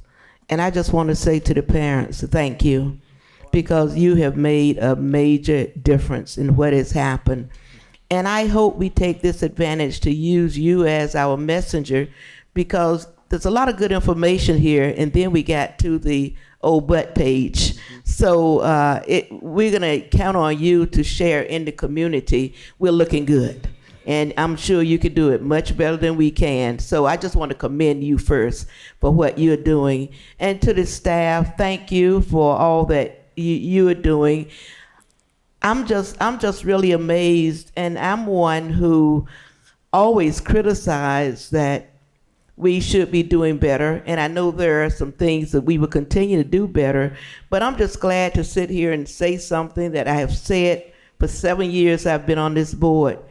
We need to stop cooking spinach and baking cookies. So I appreciate you baking cookies, because of your baking, our students are ready to learn. And that's why when you're expecting 30 and got 100, I can see why. And we put it out there, we put good things out there, our kids will come to it. So thank you so much. And again, to the staff, thank you, and parents, thank you. And for our CAASPP people here, I don't know where Miss Jan is, that I worked with for years. We worked together at county schools. And thank you for the tremendous job you and your team doing. So I just want to say thank you. And I know I will get in my car with a big smile on my face tonight of the good work you're doing. So thanks a lot. Thank you, Dr. Hill. Thank you, Dr. Hill. Ms. Rogers? Ditto to what's been said. The only thing, when I looked at the 8th grade, that what really stood out to me, because I know you're going to work on it, is the difference of students. Right. So there's a loss on both sides Right. and a significant loss in the math.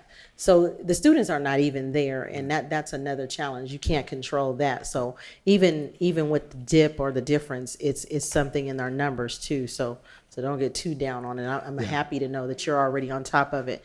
And then my last question was, how many EL coordinators do we have? Are they at every site, or like the young lady that came forward and doing the great work, is that everywhere or just select Every places? single school has an English learner facilitator. Okay. Some might have two, depending on numbers. Okay. And sometimes they're full-time release, and sometimes they're teachers that are in the classroom. And have we always had them, or did this just start over the last few years? We have always had them, but we are really stepping up the professional development. And ensuring that they are there. Yes, then and she in mentioned the institute. Yes. That's to professionalize the position, and we incentivize them for them coming to trainings and presentations. And when you said that there's some have two, what would cost, why would it Huge cost? numbers, like a Royal Valley Because with of the over number. 500 Okay. ELs. Great, excellent. Well, great job, great job, great job.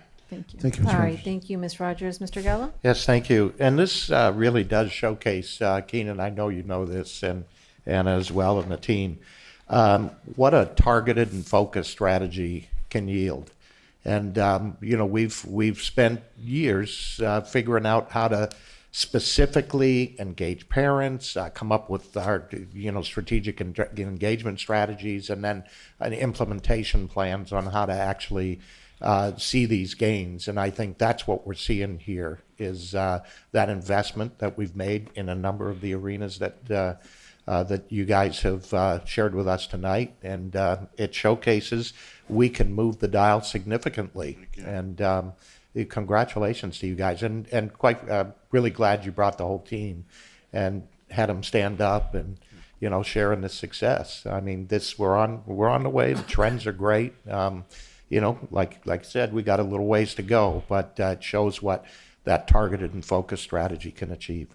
Congratulations. Thank you, Mr. Gallo. Yeah, and congratulations and thanks for a great presentation. I got to say this for Ms. Rogers.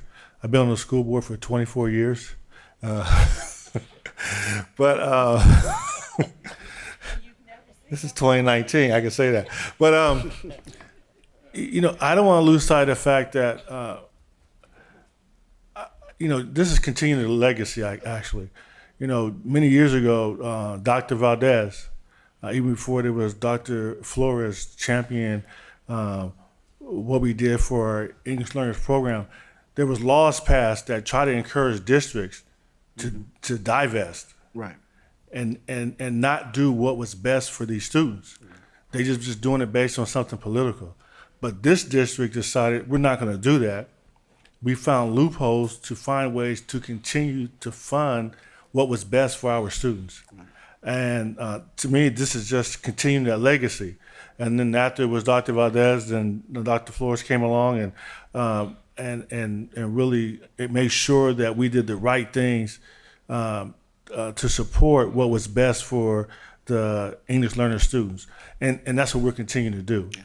And I think this is definitely the result of that. But I think sometimes we lose sight of history, and there's certain points in history where you make the decision to go against the tide and do what's right, and in the end it benefits students, in this case for generations. So I'm just happy to see that we're still continuing to go in the right direction. And this board, I think, should be commended because it's the board that decides where the money's going to be spent and where the resources are going to be, and to be fair about it and make sure we meet students and parents where they are. And that's what we continue to do. So I'm very proud of it. And thank you all for working together to ensure that we do what's best for our students. Thank you very much. Thank you, Mr. Tillman. All right, and I do. To whom? You wanted to give those to whom? Dr. Mitchell and Ms. Applegate, I'm a researcher, right?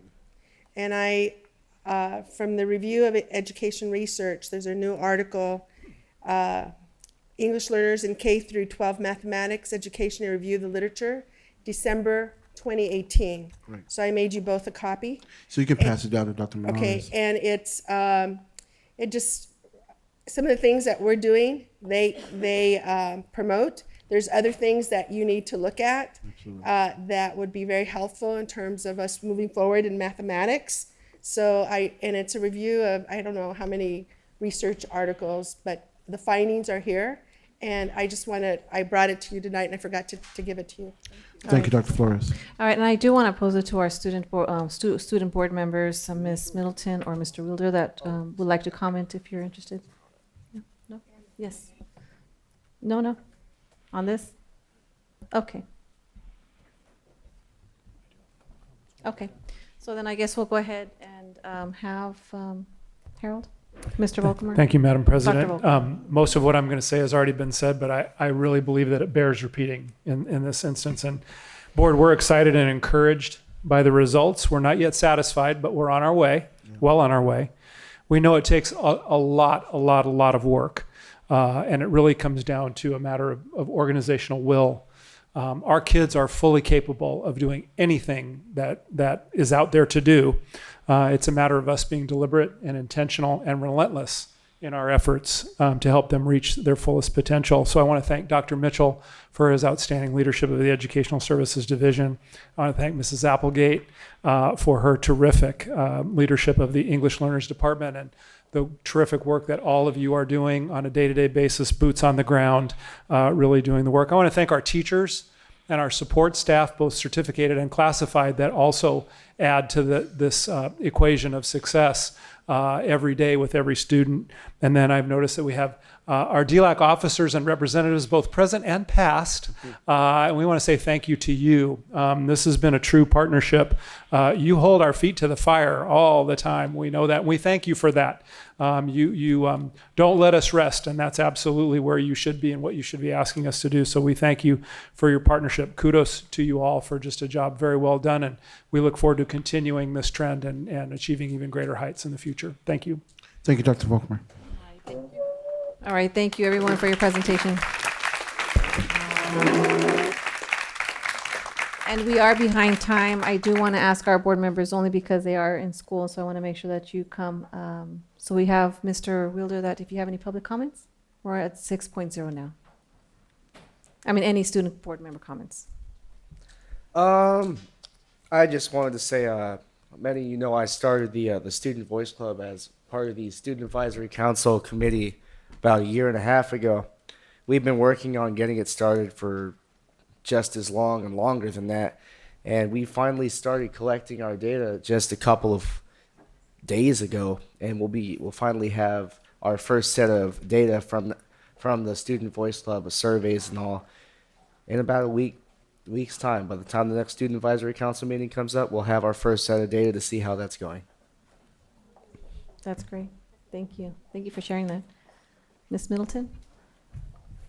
Hello, my name is Casimir Middleton, a senior at San Gregorio High School. I recently volunteered at the Kiwanis Toy Drive that happened December 21st and the 22nd. It was a pleasure to meet all the adults and students volunteering as well. It was nice to see all the families coming through and seeing and like we donating all the stuff. The Sanji, we had a big toy drive. I think our school was like the biggest school to donate the most toys. We actually donated, in my JAG program, we donated a motorbike, like the electric one. It was the Kiwanis, we did this through my JAG program at my school. It was really nice. I saw Dr. Marsden and Margaret Hill, Miss Hill right there. And as well as I interviewed Dr. Marsden December 13th for the Making Hope Happen news with Miss Linda. And the camera crew, they let me see like their background and like their desk and their office and the green screen. It was really nice. So that was how my last 2 weeks of school went and like the last month went. It was really nice. Thank you. Thank you for sharing. That's wonderful. Okay, we're going to go ahead and go to public comments. Thank you, audience, for your patience. During this is a time during the agenda when the Board of Education is prepared to receive comments from members of the public on any matter within its subject matter jurisdiction. Dr. Volkmer, do we have any comment cards? We do, President Rosales Medina. The board welcomes Mr. Chris Ortiz, related to Talion Academy. And just so you know, please give your name and limit your comments to 5 minutes or less. If you have 6 or more individuals on any one topic, your time limit is 30 minutes. And the monitor is back here so you can see your time. Thank you. Thank you. Thank you very much. Good evening, San Bernardino School Board members, president, and cabinet members. My name is Chris Ortiz, and I'm the outreach coordinator for Taleon Academy. I wanted to stop by today to wish you all a happy new year. We're also very excited to be resubmitting our charter petition within a month. It's been a collaborative effort with the district's charter department, as well as we've been receiving some great feedback from Chris Tickell. We look forward to working with you, and we really appreciate all of the work that you do on the board. Thank you. Thank you. Thank you. Thank you, Mr. Ortiz.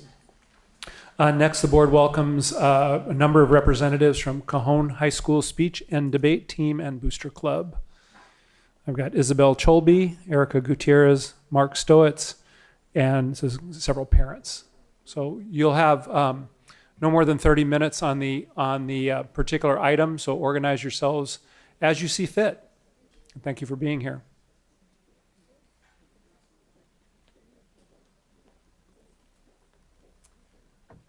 Hello, my name is Isabel Cholby, and I am a proud alumna of Cajon High School Speech and Debate, which is why it is my pleasure to introduce all these wonderful people who are here to thank the school board for their generous support this year.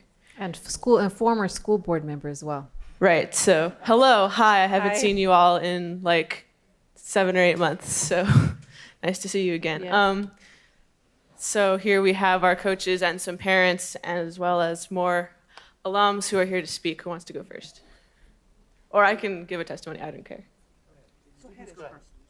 Okay, come here, Erica, she can go after me. So I was on the speech and debate team for 4 years in high school. It is not an exaggeration to say that it is what made me into the person that I am today. It is a great booster of self-confidence, of inquisitive nature and curiosity about the world. I also have like zero stage fright now. I've learned to work with my peers and in competition and in so many settings.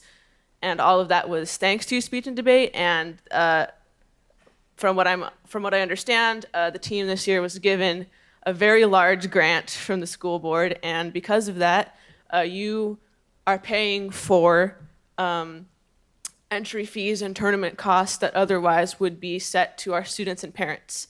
So because of that, we now have more students who are able to go to more and more prestigious tournaments, doing better and better, farther and farther away, and bettering their life because of this program.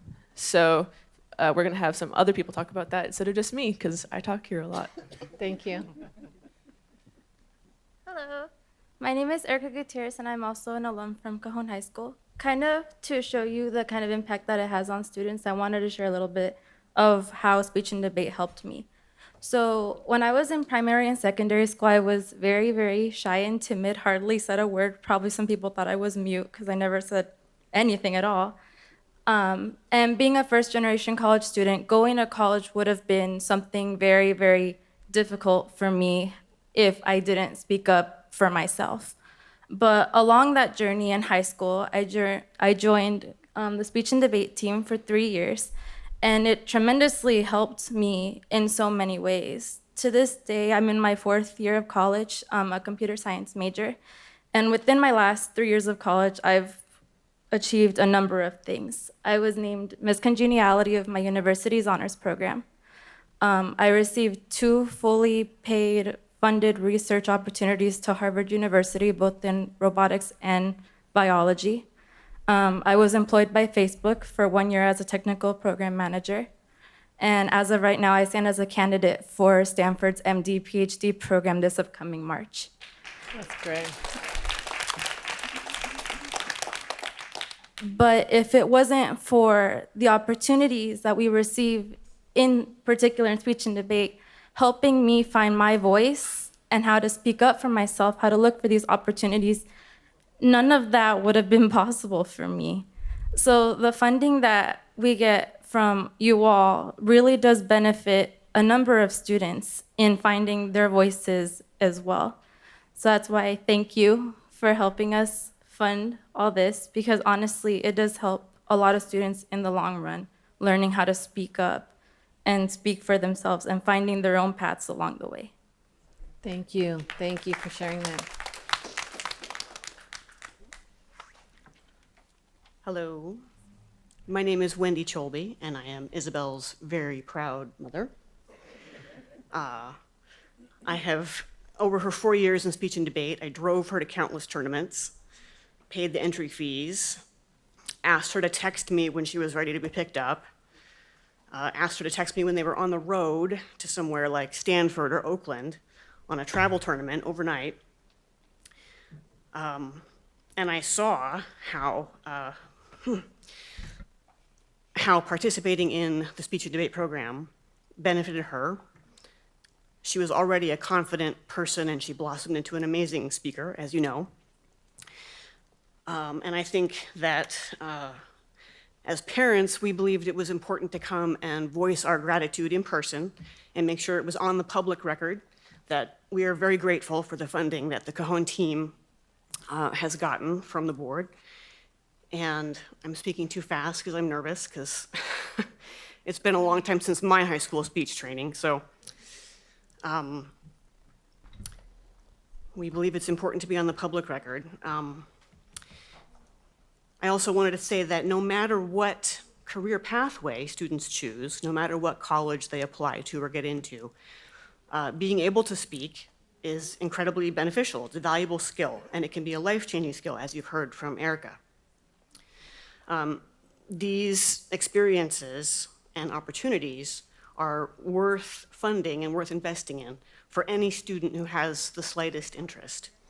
And the fact that more students can participate, students who maybe couldn't have afforded the travel fees or the entry fees when it costs $65 or $80 to enter a debate slot, for instance. Having that covered allows more students the opportunity, and it benefits them for their whole lives. So thank you very much. Thank you. Hi, I'm Lisa Van Proyen. I know many of you here. I really wanted to thank you from our hearts for supporting not only our students, but our wonderful leaders. Mr. and Mrs. Stowitz are amazing leaders. I know they're going to get embarrassed. They're very humble people. But my daughter's a sophomore in the speech and debate, on the speech and debate team. This is her second year. And I've just seen her flourish with her communication skills, her knowledge about what's going on throughout the world. It's just been an enormous, it's been a great program for her, and I appreciate your support financially with the grant. I know you've helped other schools as well, but here at Cajon, I see we just started the Boosters Club this past summer, right?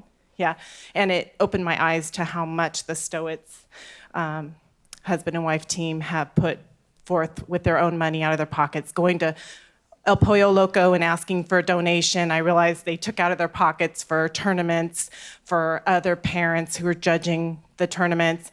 You know, whenever they're driving, they never ask for gas money. I know my daughter's embarrassed to hand a $20 bill over to the, you know, this is kind of odd to give a $20 bill to my teachers. So this has allowed them to not have to worry about taking from their own pockets. I really appreciate that. Thank you as a parent. Okay, great. And if the teachers can.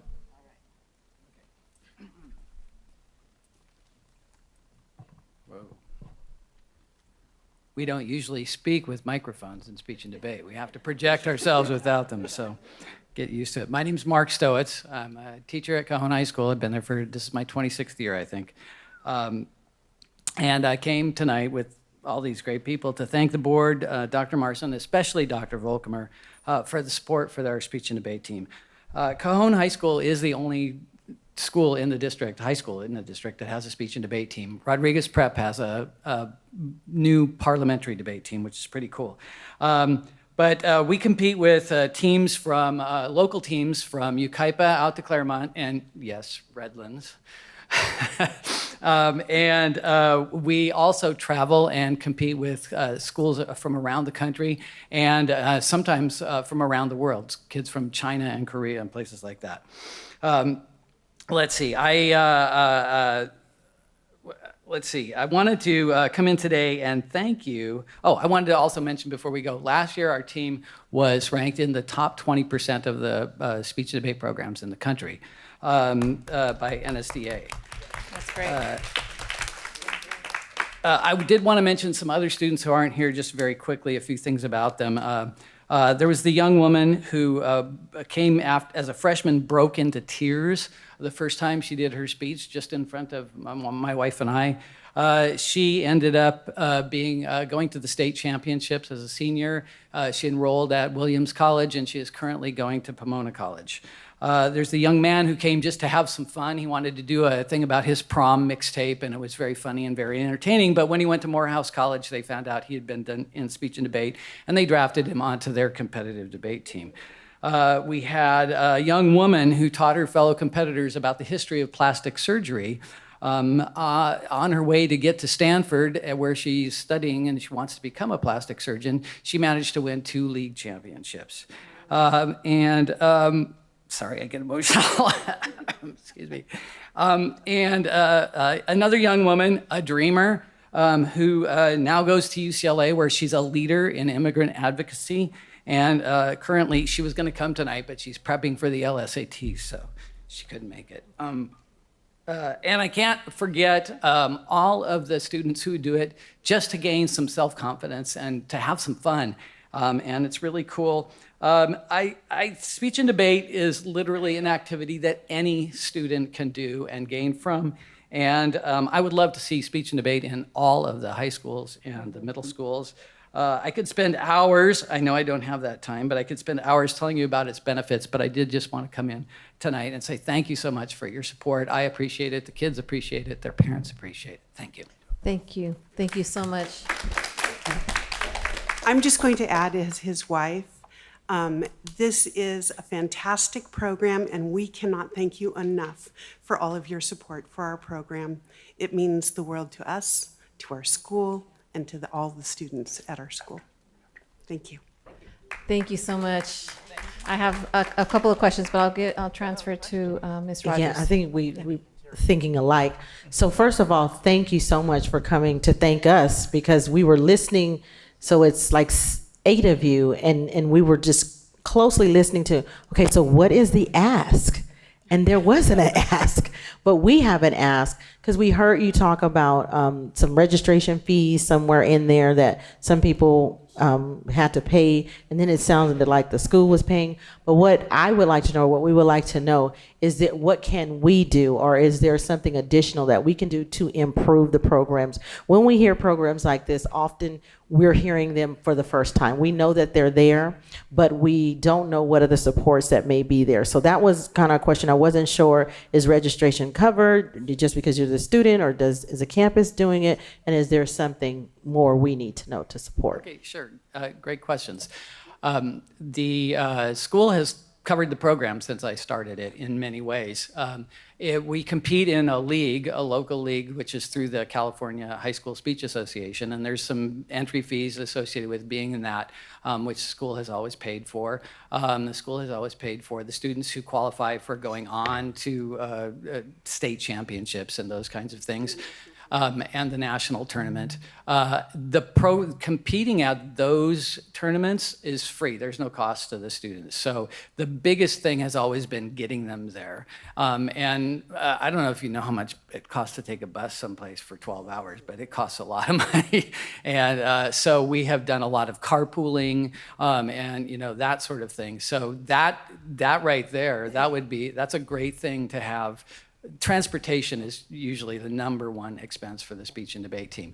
Then we have other tournaments that we take our kids to that are additional beyond. They're called invitational tournaments, where we're competing with kids from really, really top programs. And those tournaments usually have entry fees. The kids have earned those generally through fundraisers and those kinds of things. And then we've done trips in the past. We've managed to find people who will give some money, and sometimes some of the kids have paid themselves if they can afford it. We always take kids whether they can, based on their performance, not on their ability to pay.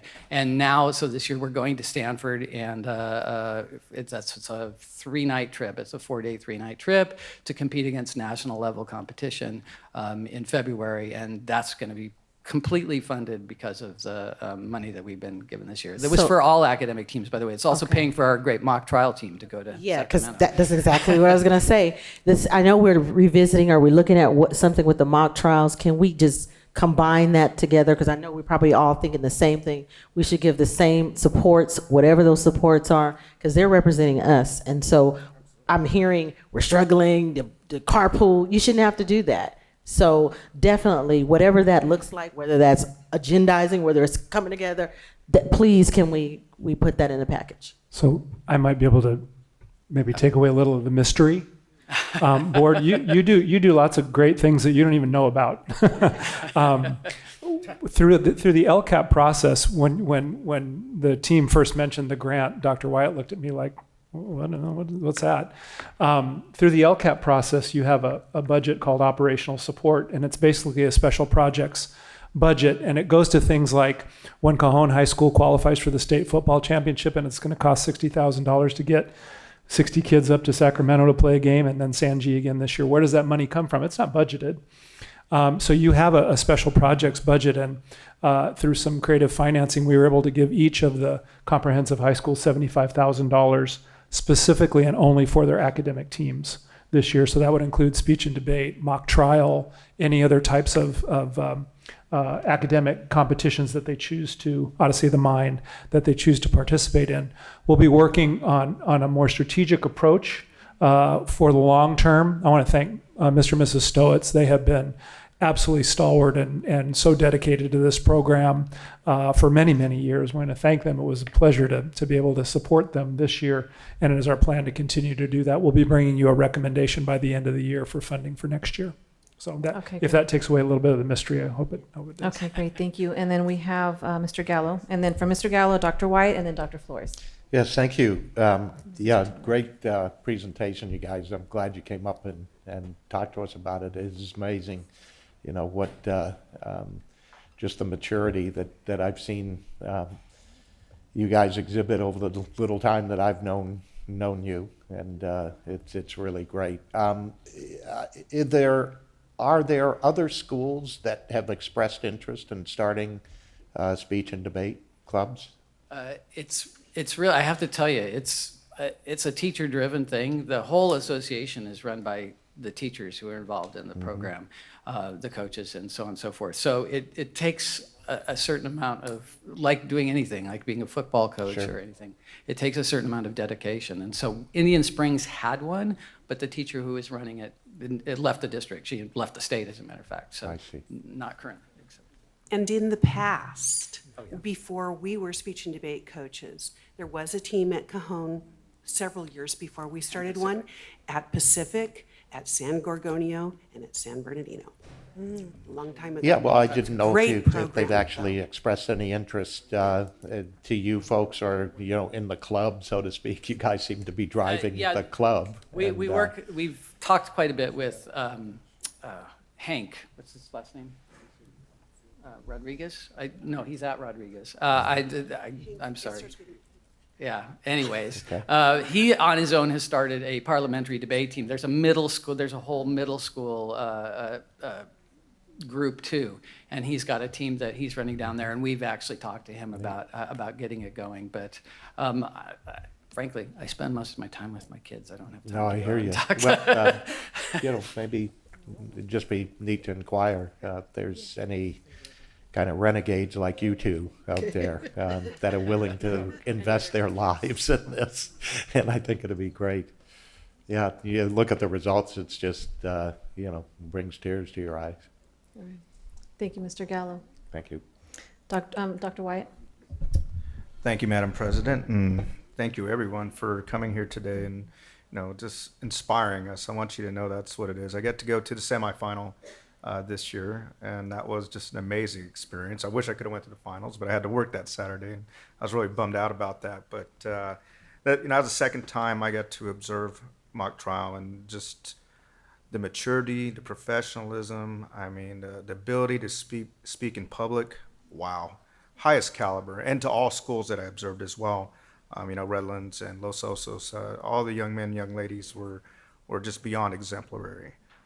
But for our high school, Cajon High School, to compete at the highest level and show that we can compete with anyone, the best of the best, quote unquote, right? Well, that's no longer an exclusive group. We're now part of that exclusive group. And I really was pleased with Dr. Volkemer sharing with me all the resources that we are dedicating to such programs. And I know something for me, I would love to see it at all the high schools. I know it is probably teacher driven, and it takes a very, very dedicated group of staff and parents to make this happen, as well as students, but also to take pride in our programs and to take pride in our schools. And for us, it wants us to take pride in our entire district. So thank you for putting us on the map academically.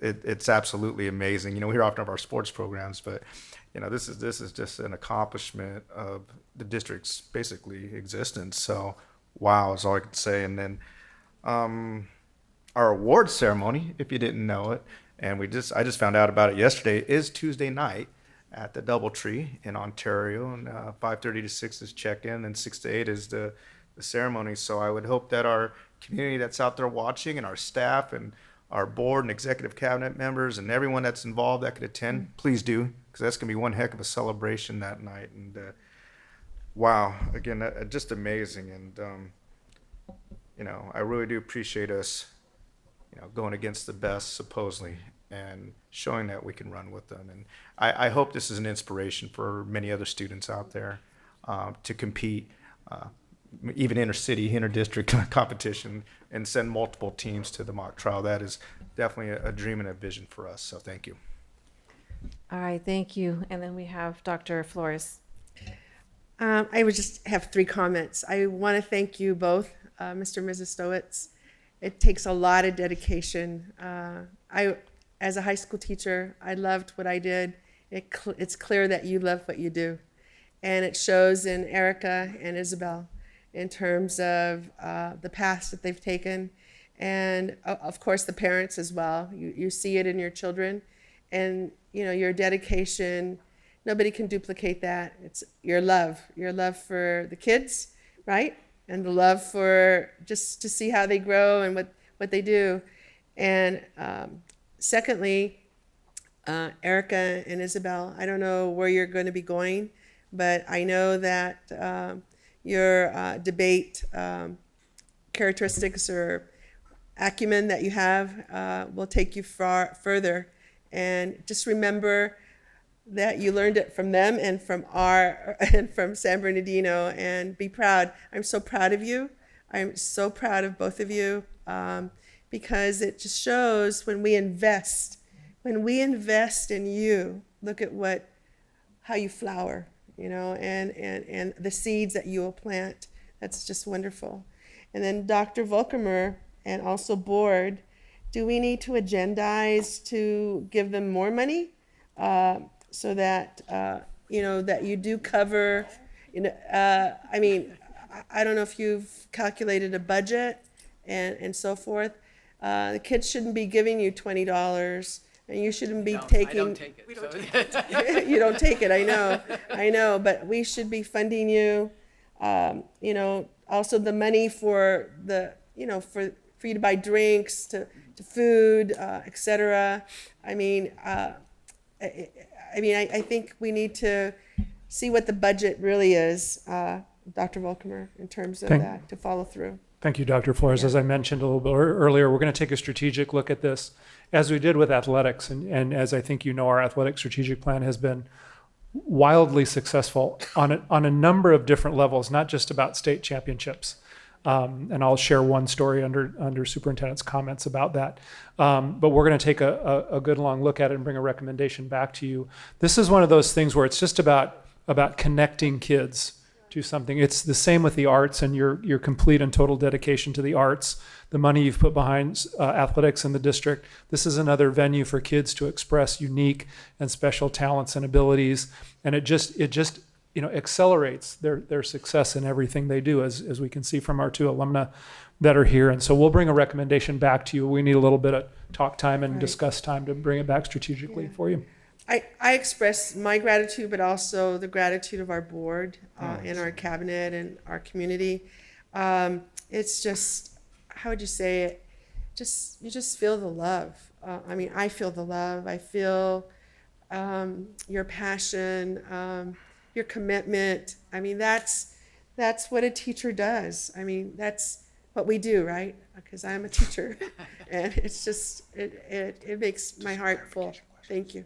All right. And I know Mr. Tillman's next, but I seen that. Yeah, just some clarification questions because I don't know. Do our mock trial and academic decathlon teachers, is there any type of stipend involved for them? So yes, there is. You allot coaching stipends both for academic teams and athletic. Fantastic. One of the things we're going to do this semester is look at who are the best and how do they do this. When you talk academic decathlon, Chafee comes up immediately. Well, how does Chafee support that mock trial team? I'm sure it's not one stipend and $12 for meal money.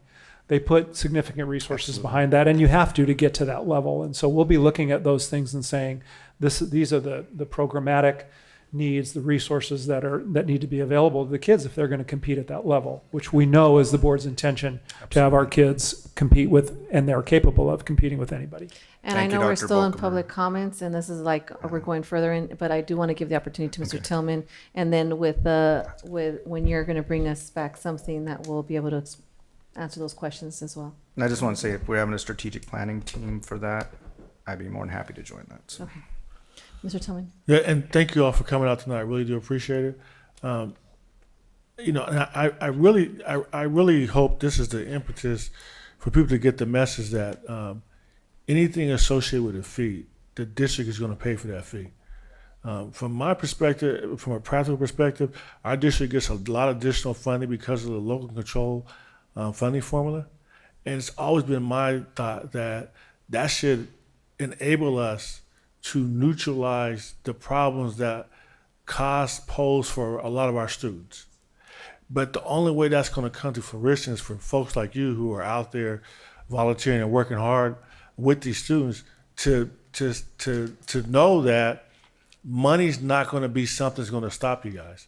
And if you don't get Dr. Volkemer and the district employees to do it, then call one of the board members and say, hey, we have this great program. It costs money. We need transportation. What can you do? It's up to us to ensure in the end that we get you that funding. And we are committed to doing that. I know how lucky we are to have folks that volunteer to do this.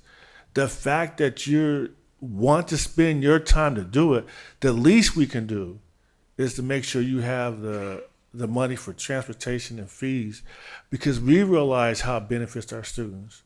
As a young kid, you talked about San Bernardino High School. As a young kid, I can remember Dr. Herb Fisher coming to my house and picking up my brother to take him to debate. And I can remember seeing my brother preparing his little 3x5 cards they probably use technology now, but back then they used 3x4 flashcards, and he would write down all this stuff. And I can remember seeing the cards saying pros and cons, and he would practice.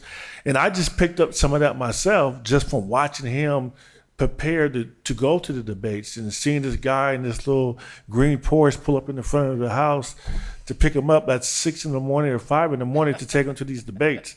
That's what Dr. Fisher did for my brother. So I know that the role that it plays, and he went on to do great things and ended up serving on a public board and the whole 9 yards. And I'm sure that's because of a lot of what he got out of being in that debate team. So you don't have to convince the board how important this is. And thank you for coming down, because I hope this benefits a whole lot of other schools and a whole lot of other programs at your sites to spread the word that this board is dedicated to funding these programs, the debate team, the mock trial team, the sports team, because I really think our district is the largest district in the county. So I think we should take first place in everything because we have advantage. If we have the most students, that means we have the most talent. So, and if we don't, when I see where we're not winning, it's because we're not investing the money. So it's time to start investing the money, and that's what the board is starting to do, and that's why you're starting to see some of the championships, because it costs money to pay for resources to work with our students, to give them the benefit to be able to compete. So I can't thank you enough, everybody who came down tonight. I just thank you so much.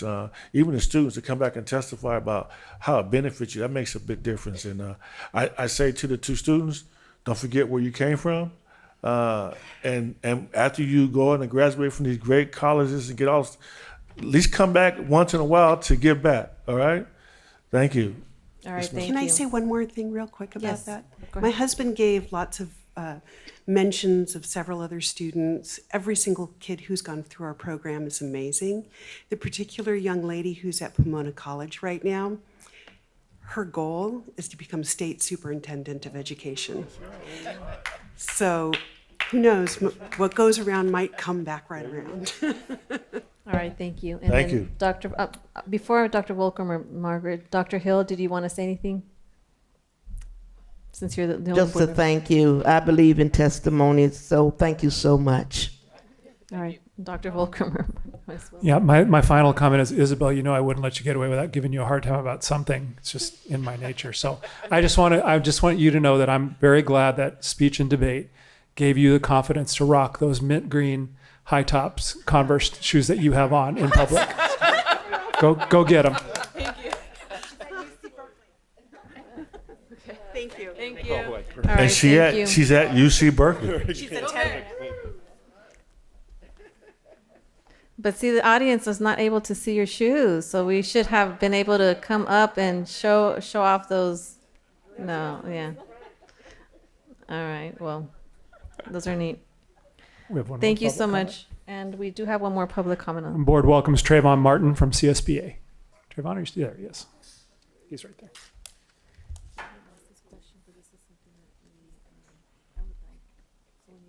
Yeah. Good evening, President Rosales Medina, Vice President Rogers, board members, Dr. Marsden, Dr. Volkemore, Cabinet Community. My name is Trayvon Martin. I'm the Public Affairs and Community Engagement Representative for California School Boards Association. First off, I would like to wish you all a Happy New Year. Very much success in this year. Also, I would like to take the time to thank the board for your work as board members. As you know, or as you may not know, January is California School Boards Recognition Month, and we recognize the hard work that all of our school board members do throughout the state of California, throughout the nation. You guys oftentimes, meet way past the time that I would like to meet, and you guys take a lot of scrutiny in the community. But overall, you guys have a very, very important job. City council members, they have a job to make sure that the streetlights are fixed, the streets are fixed, the police and fire and other services are provided. But you all have the job of making sure that over 50,000 students are educated. And these students are our next doctors, lawyers, presidents, senators, and the list goes on. So you guys have a crucial, crucial job. So I know sometimes you guys don't sleep at night, and so CSBA would like to recognize you all for that. So new year. I would like to make a comment on the CAS report and the student progress. Congratulations on moving the needle. Congratulations on providing those type of supports for our students. But one thing you look at when you look at districts across California, most districts are not meeting the standards. Most districts are in the negative numbers. And this goes back to really the rating of California. So California rates in the 47th rank as funding for K-12 education out of the nation, 47. Also, California is in the top 10 of the lowest states in the nation as far as student and teacher ratio. The same as far as administrative ratio. So we know that there's a lot of work that needs to be done in California. And when we see districts such as yourself continue to push the needle and move the needle, even under those circumstances, we really applaud you guys. And again, that goes back to the fight of full and fair funding, making sure all of our districts get what they need. Also, CSBA sent out a transportation survey to all of our districts.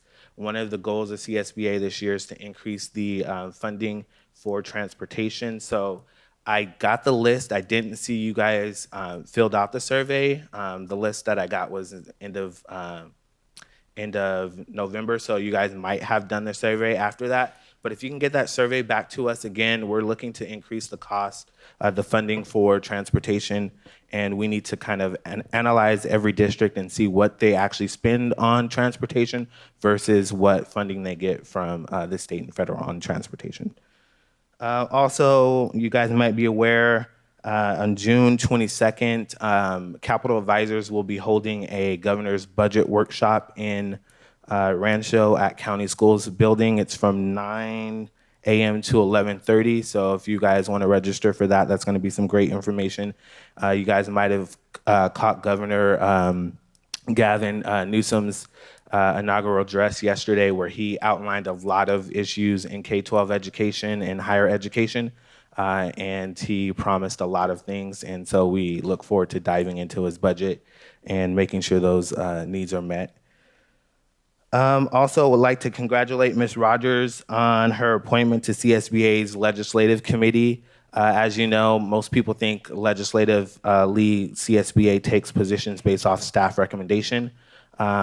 And that's true. However, the final decision rests with our school board members, and that legislative committee is tasked with approving and saying we're going to support a bill, we're going to deny a bill, or we're going to stay neutral on the bill. And so as you guys hear bills that are coming out, Ms. Rogers can definitely echo that to CSBA's legislative committee to make sure your voice is heard, and also I can do it as well. And that brings me to CSBA's Legislative Action Day is going to be in March this year. So if you're interested in attending CSBA's Legislative Action Day in Sacramento, you can email Aaron Davis, or you can email me directly, and we'll happy to sign you guys up. And with that said, Happy New Year again. Mr. Martin, question for you. Because you mentioned the negative numbers. Do districts across the country use the same scale? No, that's a California thing. Yeah. And I think that's part of the problem. So, I mean, and you're there now, you can help champion that they should change the scale. Who does it benefit to have a scale where you're talking about your numbers being in the negative hundreds? And that's a choice someone made. You do not have to have a scale that starts in the negative hundreds. They could easily chose the scale that's in a way where we're talking about positive numbers. So I know you rubbing shoulders with the folks who are in charge at the state level. So if you get the opportunity, I just wish you would mention to them that we'd be a whole lot better off talking about numbers in terms of positive than we are negative. And I really do believe that your name is Mr. Martin. Say inside joke. Thank you, sir. Happy New Year. Happy New Year's. Thank you. That's all, Go ahead. That's all our public comments. Okay, great. 8.0 reports and comments. 8.1 report by San Bernardino Teachers Association. No report tonight. 8.2 report by California School Employees Association. I thought I saw, yeah, Mr. Carl. Mr. Greenwood, newly elected. Congratulations.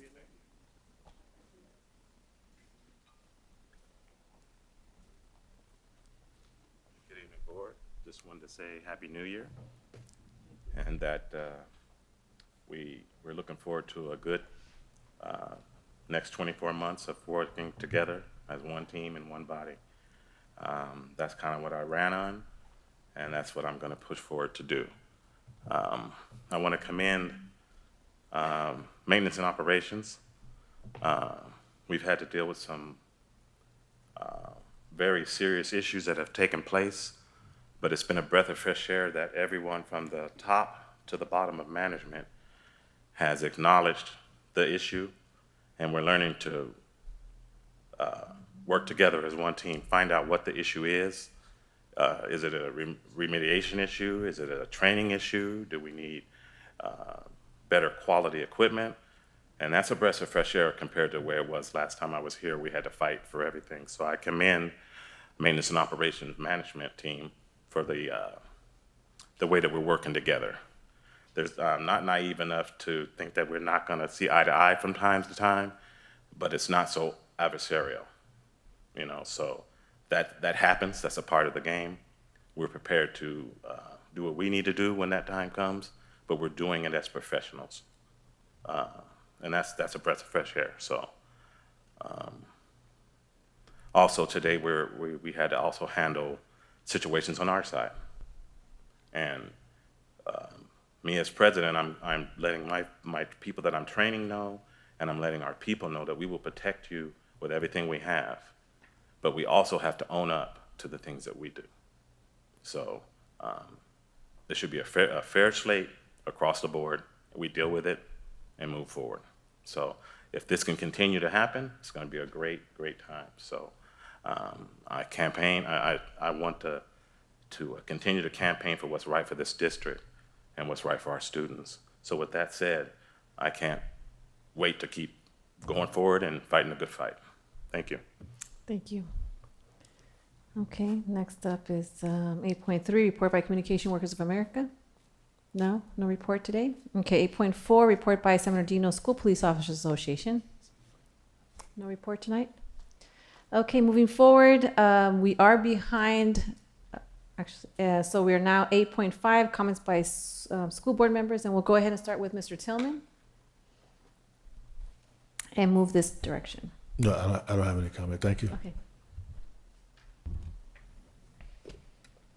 Mr. Gallo? Yes, thank you. I just wanted to give the board some updates on, you guys know we've been doing the hydroponics advanced technology farming thing at San Andreas High School, and got the whole gang involved, from special education. You should see some of these special education kids with the general ed kids really working together, and instruction happening on both sides. I mean, it's really encouraging to see this. But we've gotten a lot of support out of, Janie, your organization, on figuring out how we can get our student-run business operations center up and going. And this is, I think it's strategic for the district, in that part of our career pathway work that we've done, us as a board, and the 26 or so career pathways that we've funded in various capacities and things, are integrating student-run business components so that, for instance, the targeted say advanced manufacturing or whatever career field, if students aren't interested in that, there's a whole other gamut involved in a student-run business that happens to be manufacturing-centric, from finance and accounting to marketing to project management to running an organization, et cetera, that can still participate in these various technology careers, yet expose them to a number of other career opportunities through these systems, and how they can say actually sell a product, sell a service, and collect the money so that it can be put right back into building these programs at the various schools, and reward students with it, perhaps stipends and all of this stuff. And I know, Janie, you've been thinking about it with Janet and a bunch of your other staff folks. I really appreciate that, because it's not an easy thing. This is a unique thing that we're trying to do, raise dollars and things. And we've seen successes in that. As you know, we've got a laboratory environment at San Andreas High School, and we actually have a fairly significant growing capacity there, and we're supplying local restaurants. We're not selling product yet, but we're actually supplying local restaurants with basil and a few other unique herbs. And we have our special education students kind of heading that up and leading that, with Barbara Pasachek and Ed Hensley and a bunch of the team members on this. And it's just really encouraging to see them move forward with engaging students in these career pathways, and actually creating products that are being used viably in the community at known restaurants. So I really want to commend the team for doing that. And it's been a big investment on the board's part about this. And I think it just showcases that when we build quality demonstrations and quality instructional programs that link to our core curriculum and, provide that linkage and make sure we see the academic performance linked to some of this. And that's the real hard work and why the investment in professional development, et cetera, on building our programs academically, yes, but also instituting career pathways as a reinforcing tool, so to speak, of these academic principles so they see academic performance on this as well. And we're on our way to do this is the point. I mean, we're engaging kids, inspiring them, and this is new work. This really is new work. This is few places around the country are really doing the types of details that we are. And so, I'd like to commend the staff, the board, and, the whole entire team on supporting these career pathways. And that's all I really have to say. All right, thank you, Mr. Gallo. Ms. Rogers? Thank you. And first, I want to say Happy New Year's to everyone, or Happy New Year. And then I didn't really have any comments until somehow I seem to always walk into a comment. And I don't want to bring up all of the details on it, but I do want to go back and emphasize, we did talk last year about the counseling strategic plan and the importance of that. And when I'm just casually talking to a student, and a student shares with me that they're about to graduate, and this student is near and dear to all of us, but the student is about to graduate and wanting to go to a UC, qualifies completely to go to a UC or just any college, and they say to me, I just found out I didn't have any foreign language and that was going to hold me back. While, I applaud career pathways that you talk about and all those other high-tech things that we talk about, but it's just until we can correct those things disturb me, because the career pathways is great, but we're supposed to do the basic thing first. And to have a student of this caliber to say, oh, my counselor didn't tell me. And so while we can blame everyone, whether it's the parent, whether whoever, but we just got to do a better job doing that, because there's really nothing that we can fix at this last minute. And then what hurts more, and all of you know, one of the colleges that I graduated from was Somerville Valley College, which I'm most proud of all the others. But the student reply to me was like, well, I don't really want to have to go there, when the student really needs to go there. We need to work that out. And so while we're working with scholarships and other things that we have here, we just got to think about that. And I get frustrated sometimes because I will bring these things up and it seems like it gets passed over because either I'm not using the right term, the right word, or making the right emphasis, that this is something that we need to do just as well as the other things that we come up with sometimes. And like I said, pathways, and we continue, and workforce investment. We want them to work and we want them to do this. I want them to have educational opportunity first. And then all the other stuff will come.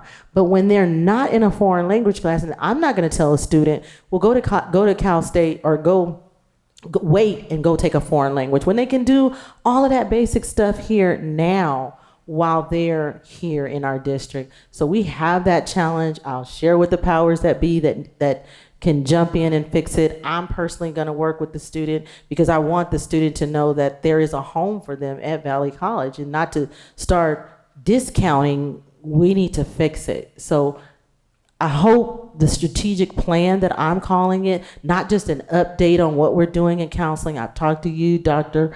Perez, about it. I'm not saying bring us an update about it. There's some real problems there, and problems that even counselors, when I've talked to them, that wouldn't come and stand at the podium for fear of, getting in trouble, but they want some direction too, and they want some support, and they want to get it right too for their students. And I don't hear that it's necessarily that they're seeing too many, because when you go to other districts, but then there was some confusion with, I heard the district say we have the lowest number, but that's, I think, in high school, right?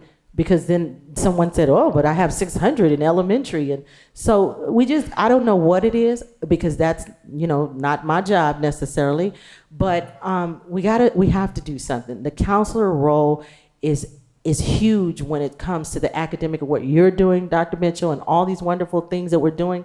Some counselors, if I talk on their behalf, say they want to be at that table, but they necessarily are saying that they're not always there at the table. They're not looked upon as being at the main table. They come after the fact. So just think about that. And I'm speaking on their behalf with no names, because names are not important to me. If it's not a problem, then it's not a problem. But I think it is a problem. And I just got a real live example of the problem less than, I don't know, what time did we come in here? At 5:30. So thank you and Happy New Year. Happy New Year's. And I would, before I let Dr. Hill speak, I'll speak briefly and I'll use this time. I want to piggyback on Ms. Rogers' comment is that several years ago, before I was a board member, there was a committee on A through G. And the thing is that they found during that time, even when I became a board member, was that all we needed was that foreign language. And in order to have many of the students meet, of course, they wouldn't be able to meet it if they didn't have a C or better, but foreign language was that missing piece. And so I'm glad you brought that up, because it's still something that we should look into, and making sure that maybe, and I've heard it before, not all students are going to go to college, but we should prepare all students for them to decide if they want to or not. And so, and one thing that Mr. Gallo had when he ran for school board was college and career. It wasn't as a separate piece, so it was together. And so when we look at the career options, we have to make sure that it's also providing that opportunity for the A through G as a college option. So thank you. That would be my comments, and then I'll go ahead and pass it to Dr. Hill. Thank you, Madam President. I had a few things I start here, but I won't mention because of time. But I want to first congratulate Karen Cunningham, Ms. Cunningham, for sending us the email materials, especially the attachments. I am so tired of carrying this heavy notebook around. And for those of you who are younger, it may not bother you, but my arm gets tired just holding it from the parking lot in here. So I'm just hoping we can at some point have a discussion of removing stuff and going from this 5-inch notebook maybe down to a 2-inch. But because there are a lot of attachments, and unfortunately during winter break I burned out my copy machine shredding stuff. I said, oh gosh. But at any rate, I'll buy a new one.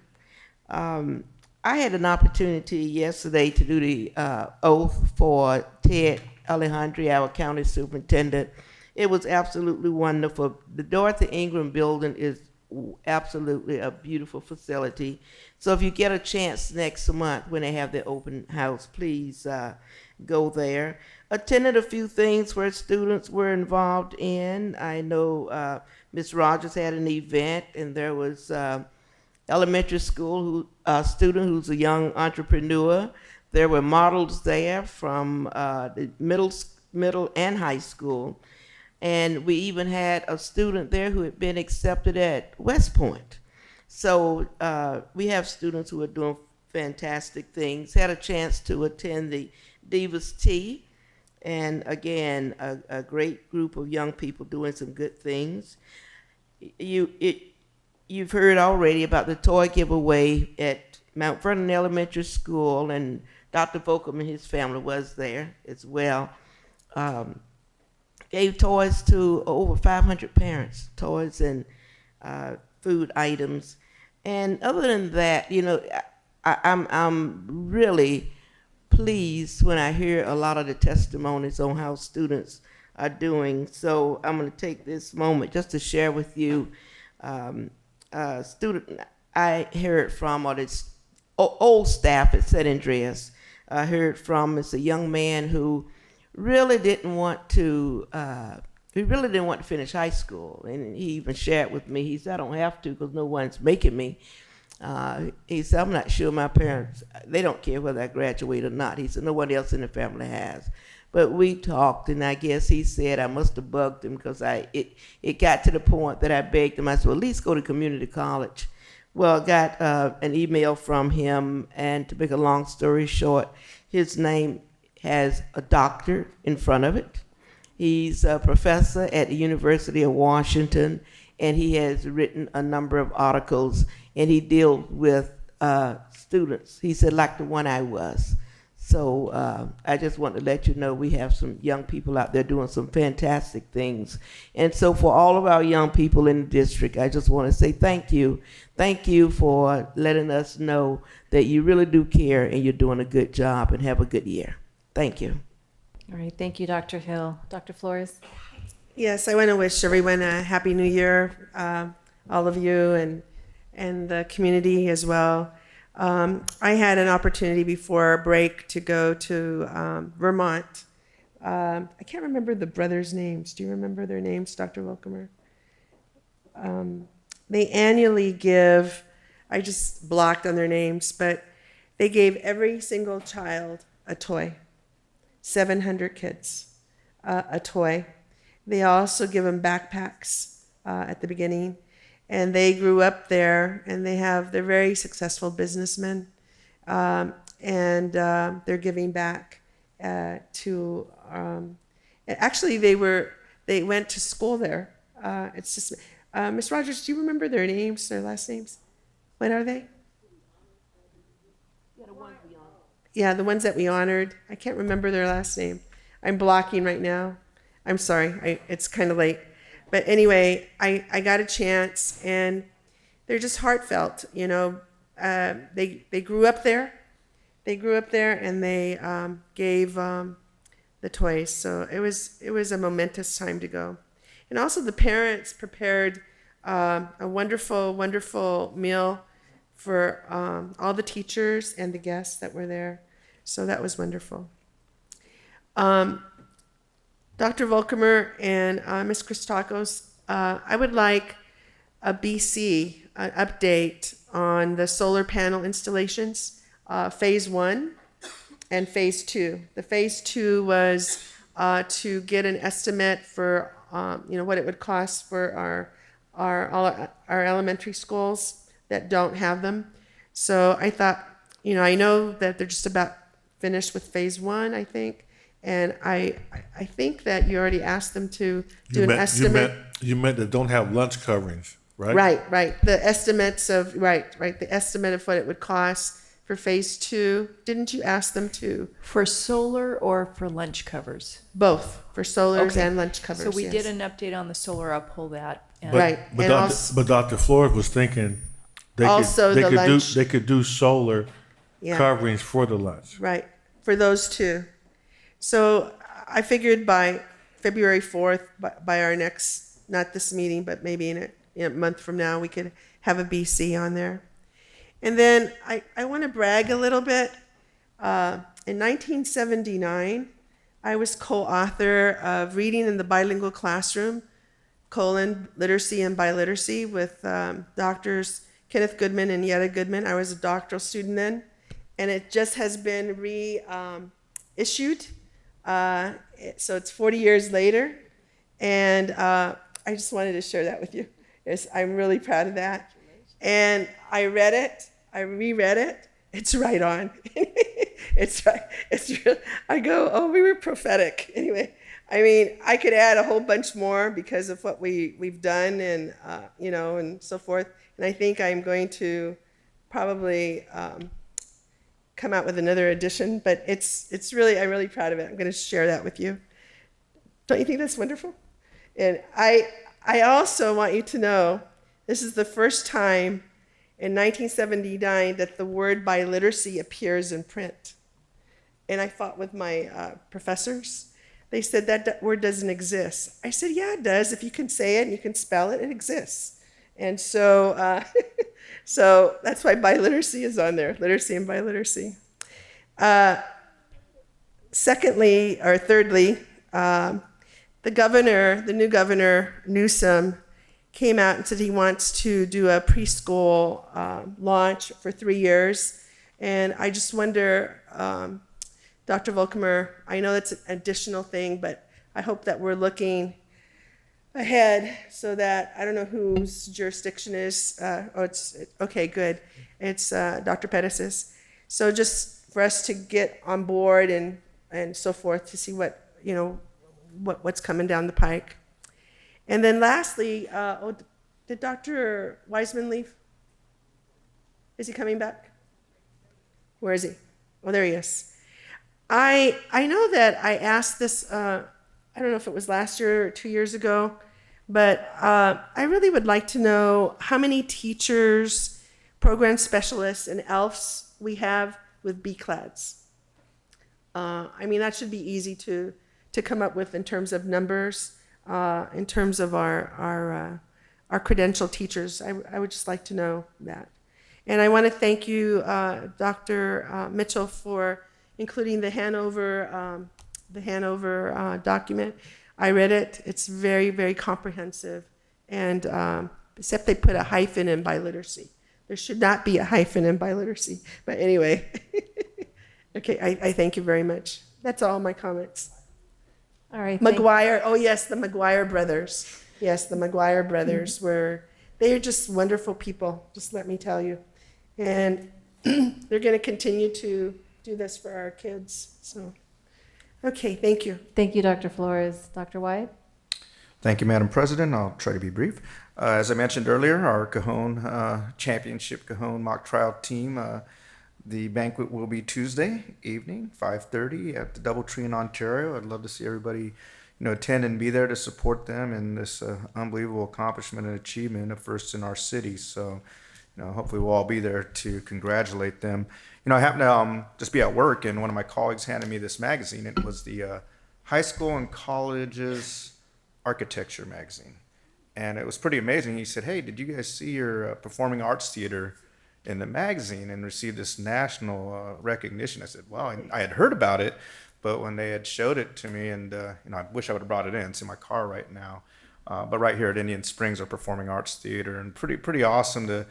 If you saw the other schools and colleges that we were, side by side in this magazine, it's pretty impressive in regards to the caliber of sites that are being built. And sometimes you can become a little bit zealous looking at schools, and especially other states and some more affluent communities. And just to think that, we have a performing arts theater here that is of the highest caliber and architectural level to be recognized right here in San Bernardino.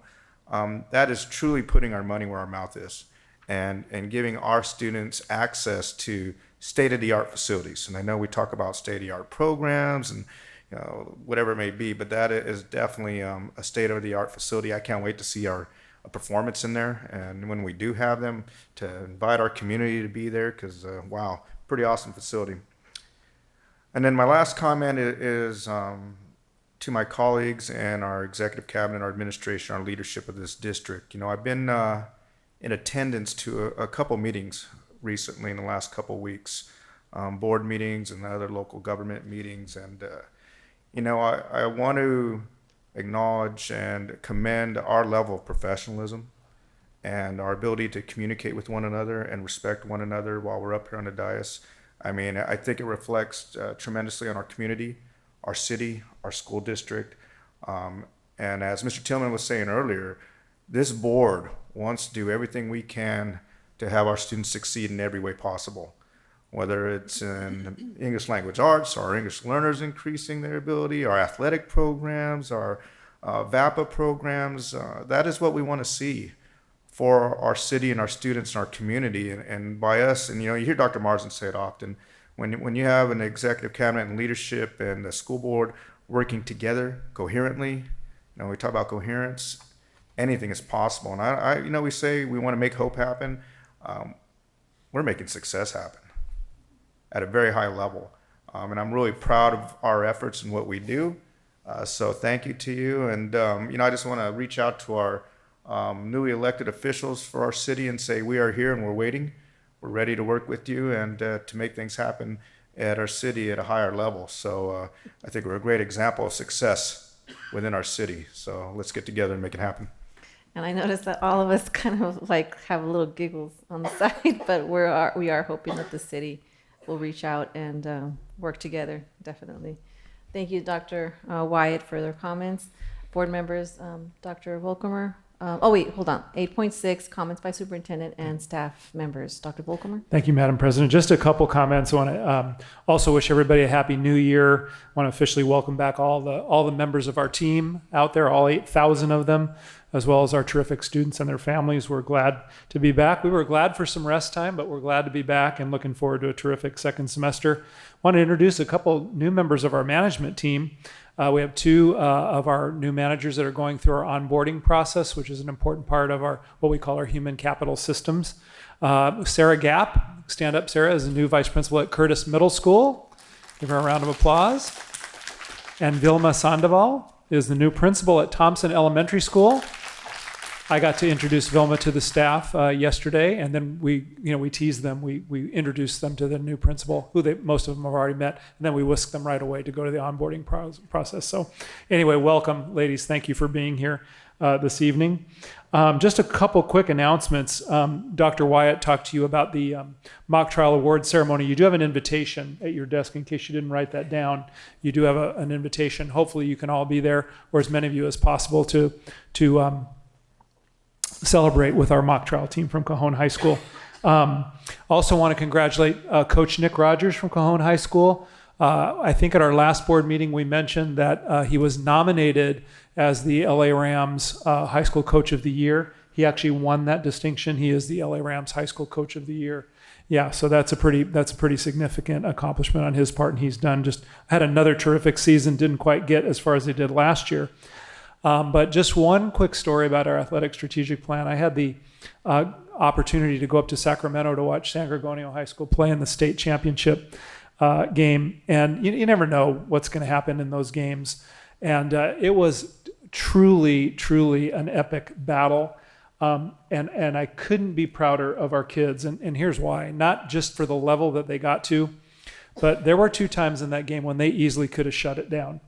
We got down 35-14 and then 38-21 with just a short amount of time left in the game. And it really could have been easy to just pack it in and say, we're done. They fought every last second of the game, wound up losing 38-35 to a really, really, really good team from the Sacramento area. But for me, the highlight of the game, could have been, it was probably very easy for them to just blow off a lot of emotion and not act like champions even in the face of a loss. They conducted themselves like absolute champions, like lady, because they do have a female player on their team, lady and gentlemen throughout the entire end of the game exercises where they handed out the trophies. Couldn't be prouder of them. You could tell they were hurting. There was no doubt about it. We were all hurting for them. But yeah, they really did. And they truly conducted themselves like champions, regardless of the score at the end of the game. No one loves to win more than I do. But you board, the investment that you've made, you would have been absolutely thrilled with start to finish every measure of their performance. You'll get a chance to recognize them at the next school board meeting. So I just wanted to share that with you as evidence of not just the wins and losses, but the character development that's helping shape our kids and their futures. So thank you for that. And that's all my comments for this evening. Okay, great. Thank you. Moving along, we're going to 9.0, which is calendar consent. Can I have a motion? So moved. Okay. Which item should we be pulling? Madam President. Yes. 9.10. 9.10. Any others? 9.21. Okay. Seeing that there is no others, we'll go ahead and call for a vote. All those in favor say aye. All those opposed say nay. Okay, motion carried. Let's go ahead and go to 9. Did I miss something? No. Okay, let's go ahead and go 9.10.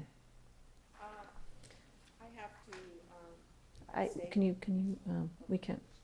I have to abstain? Or Okay. Do I have to leave? Yes. Okay.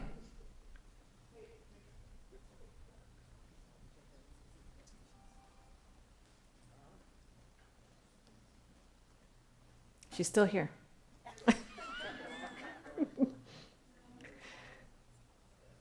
All right, so in the meantime, I'll go ahead and read it. So it's 9.10, agreement with California Association for Bilingual Education, Walnut, California, to provide professional development and consulting services to support the district multilingual initiative and English Learners Master's Plan.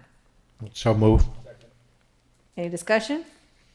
Hearing none, let's go ahead and call for the vote. All those in favor say aye. Aye. All those opposed say nay. Motion carried. So So 9.21. I was going to ask if someone wanted to go tell her, but that's fine. Okay, so the 9.21, business and in service meeting, student services. Dr. Hill? Thank you, Madam President. 9.21 refers to a conference for the LGBTQ Human Rights Campaign. And my concern was with the 4 students who are going, what is their role? This is through student services. What is their role and what will they be doing after this conference? I mean, I guess I need to know the purpose of why they're going. So the Time to Thrive conference is actually held in Anaheim, and this conference is really helping students understand the LGBTQ issues that face youth, and these particular students are representatives to our various schools and will come back to actually just inform a committee of some of the issues that are facing the LGBTQ community. We have students that are actively having discussions around some of the issues, and so they will be coming back and informing that larger committee. So they will be there representing our district. Okay. Oh, okay. And I don't have a problem with that. Another concern, I noticed there are 2 students going from Indian Springs, and if they're to come back to be, presenters to students in other schools, I was just wondering why there weren't 4 different schools instead of having 2 students from the same school. So those students actually will represent the committee that we have in the district. That district committee actually has students from all of our high schools represented. Okay. So all of our student body, all of our high school students will actually get the information. Those 4 students will actually go out from our district committee to represent and come back, bring the information centrally to all of our students representing all of our high schools. Oh, and how are they going to get that information to all of the high schools? So on our district committee, all of our high schools are represented.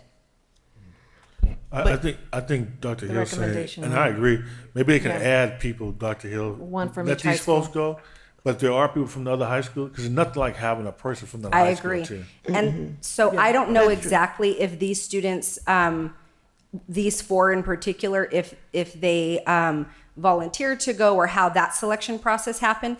But I did ask because I looked at the fact that we didn't have everybody and why only 4. Right. So how it was explained is that those students will come back. They're going to do some committee work. Once they bring the information back, disseminate that. They actually are going to take some of what they learn and actually do some jigsawing and have discussions around some of the topics. And then the student representatives from every high school will then go back out to their high schools and share that information. Okay, great. Well, I'm going to vote to support it, but I think I would have felt better if there was a representative from every high school. Every high school, because at Middle College High School, if there's a question, there's concern. Do you wait until a meeting, or how do you get information? And what happens if the district puts out information that these are the students, and then I'm just concerned a little bit about bullying of these 4 students, or people saying, what was their interest in going? Just a lot of concerns I have. I understand. I understand it's a new day and a new game and everything of that nature. And I'm not. I'm certainly not concerned about that. I'm just concerned that about representation Gotcha. At all. If we're going to do it high school wide, why didn't we have all the high school students? And Right. and perhaps, you know, I know this is in February, but I don't know if it's back to the drawing board so that we can get representation. And we can definitely look into that and see if there was a reason why it was just these four. Definitely can ask and dig into that and see. Okay. Okay, and I'm just hoping the board will support Yeah. the recommendation that if we're gonna do this, let's do it at all the high schools. Okay. And then I'll go ahead, and I know Dr. Flores has a comment, but Go ahead. I was going to just mention, if we're all in agreement, if anybody's in disagreement, that we should make sure that there's one representative, one student representative from each high Oh, school. that'd be great. I mean, but we Okay. ought to find out. We If ought to there's still- find if- out what there wasn't representatives that wanted to go from all the other schools. But that's the, we should find but that that's out. the important part. Yeah. Because you're concerned when you said you're gonna find out what their reason, I don't care what the reason is. Yeah, no. I think what we're really saying is, We want representation from every school. I hear you. the only reason why we shouldn't is because they can't find a student from that school that wants to go. And Yeah. we definitely don't want any student body. That to was be my at a comment. deficit. My comment was I concur with Dr. Hill, and I think all of us do, that there should be a representative from each high school. That way they are there to represent an experience. And I don't know if it was a question of money or, but I think that, do we amend it? Amend the, approve it and then amend it to include one representative from each high school? You can do it one of two ways, board. You can either approve this item and then have us bring back an amendment on January 22nd. Okay. Or you can amend the item right now to say, not to exceed 10 students, one from each high school, and then we'll bring back the cost. It'll probably be about, I'm going to guess if it's 1,400 for 4, for 10 it would be, help me with my math here, Janie, 3,500, right? It would be 3,500. Okay, then we could do it. Okay, definitely well, move to- I would like to make a motion to amend this item to include a representative from each high school. If possible, not to exceed 10 people, and then that you then bring it back to us to show us who was selected. And I would also, maybe afterwards, try to include, because I'm looking at the flyers, professional development opportunity as well. So it's not just for students, they're actually for professional, for teachers or for anyone that would like to participate. I'm not sure if it's already late now, but in the future, we should be able to send several staff members who are interested in going. We actually do have staff attending as well. Okay, okay, great. So this is just for, the amendment is just for this For item, students. Okay, Madam for the President. students. So is there a second? I'll second it, but for clarification, I don't think we need to bring it back Right. for approval again. No, not for approval. I just But want us for to, for on information, who the yeah. students are, sure. Yeah. Yeah, great. Okay, okay, great. So we have a second. Any other discussion? Any further discussion? Thank you, Dr. Hill, for bringing this forward. We'll go ahead and call for the vote. All those in favor say aye. Aye. All those opposed say nay. Motion carried. We're going to go ahead and move to 10.0, which are the action items. Hold on one second. Okay. 10.1, Personnel Report, number 11, dated January the 8th, 2019. Dr. Wiseman? As presented. Okay. So moved. Second? Any discussion? If not, let's go ahead and call for the vote. All those in favor say aye. Aye. All those opposed say nay. Okay, motion carried. 10.2, which is approval of Associate Superintendent of Business, Facilities, and Operations job description. So moved. Second? Okay, any discussion? If not, let's go ahead and call for the vote. All those in favor say aye. Aye. All those opposed say nay. Okay, motion carried. Let's go ahead and, give me a second so I can move my thing. Okay, is it 10.3, Board Ongoing Initiatives Reports? Second? Okay, any discussion? Hearing none, let's go ahead and call for the vote. All those in favor say aye. Aye. All those opposed say nay. Motion carried. 10.4, Board Top 10. So moved. Second? Okay. Any discussion? Hearing none, let's go ahead and call for the vote. All those in favor say aye. Aye. All those opposed say nay. Okay, motion carried. 10.5, Board Follow-Up. So moved. Okay, any discussion? Hearing none, let's go ahead and call for the vote. All those in favor say aye. Aye. All those opposed say nay. Okay, motion carried. 10.6, future agenda items. So moved. Second.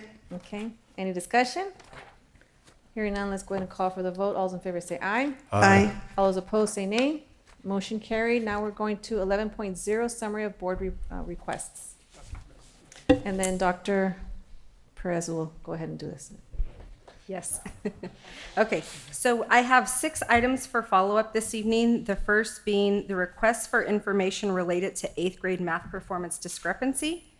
The second being how many students are new to our district related to our English learner students and the results versus our current district population. The third item is the strategic approach to support our academic teams, similar to the approach that we've taken with the athletic strategic plan. Number 4 is the sharing of the comprehensive counseling strategic plan. And because this is my item, I'm going to take a second to say that that work is happening. We haven't been shared out with that information yet, but that work is underway. We definitely did not fall on deaf ears. We definitely are looking at a strategic approach to the counseling across our district. Item 5, an update on the solar panel and lunch covering installation for both phase 1 and 2. And the last item 6, how many teachers in our district, program specialists as well as ELFs have a BCLAD? Those are all of the items that I have for follow-up. I'd like to, and I don't know if it belongs on the future follow-up thing, but the student-run business, I guess financial model, so to speak, Okay. or kind of financial, either separate category or however you want to care to categorize that, Janie. I'm not sure And what thank- the appropriate term would be, but I'd like to see it uniformly applied. I Okay. mean, they're going through a lot of effort, I know, to figure out what the appropriate mechanism is to see these contract dollars appropriately credited towards and being able to be used by the career pathways themselves to fund certain things. And I'd actually like to see that district-wide policy.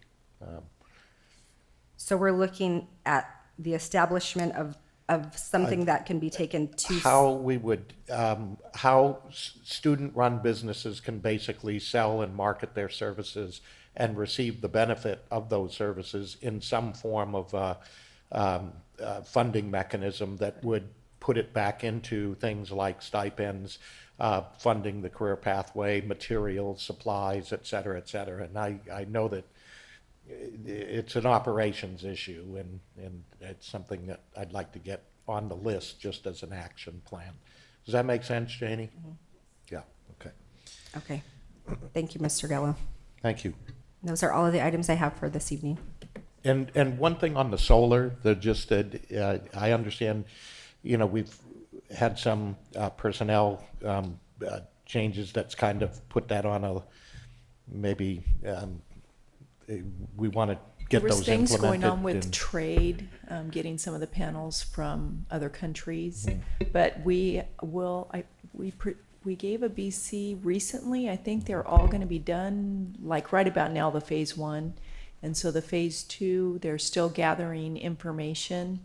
And then the energy calculation, whether it makes sense or not at a school site, is a big thing, because it could be that just a regular shade structure works and that solar doesn't pay for itself. So Now, we'll we've have that for already you. done all the approvals you need to, authorizations, et cetera, that you need for consideration of all of this stuff, right? I mean, Yeah, well, we're working on the phase 2, which would come Okay. back to you.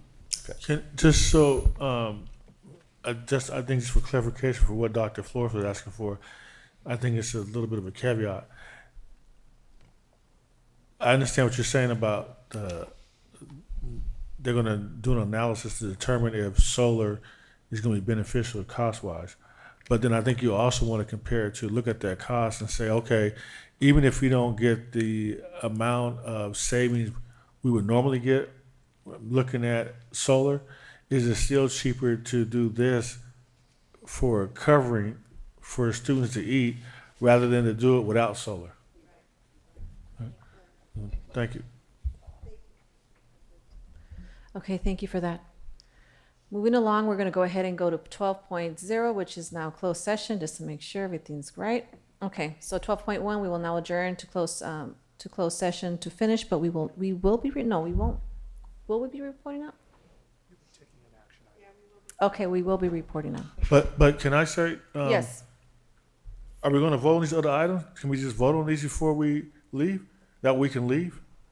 We can move down to 13.1. All right, let's take the. Okay, let's go 13. ahead. Let's go ahead and move to 13.1, consideration and approval of the amendment to employee contract, Associate Superintendent of Business, Facilities, and Operations. So moved. Second. Okay, any discussion? If not, let's go ahead and call for the vote. All's in favor say aye. Aye. All's opposed say nay. Okay, motion carried. That way I won't feel bad. You guys want to talk back there all night, I'll just leave. What? Is that what it is? All right, so we're going to go ahead and adjourn and not. Oh, yes, we are going to close session, but we won't be reporting out after that. So we will not be reporting out. So basically, we're going to adjourn for the remainder of the board meeting. All right, that's okay. Thank you so much, everyone, and Happy New Year.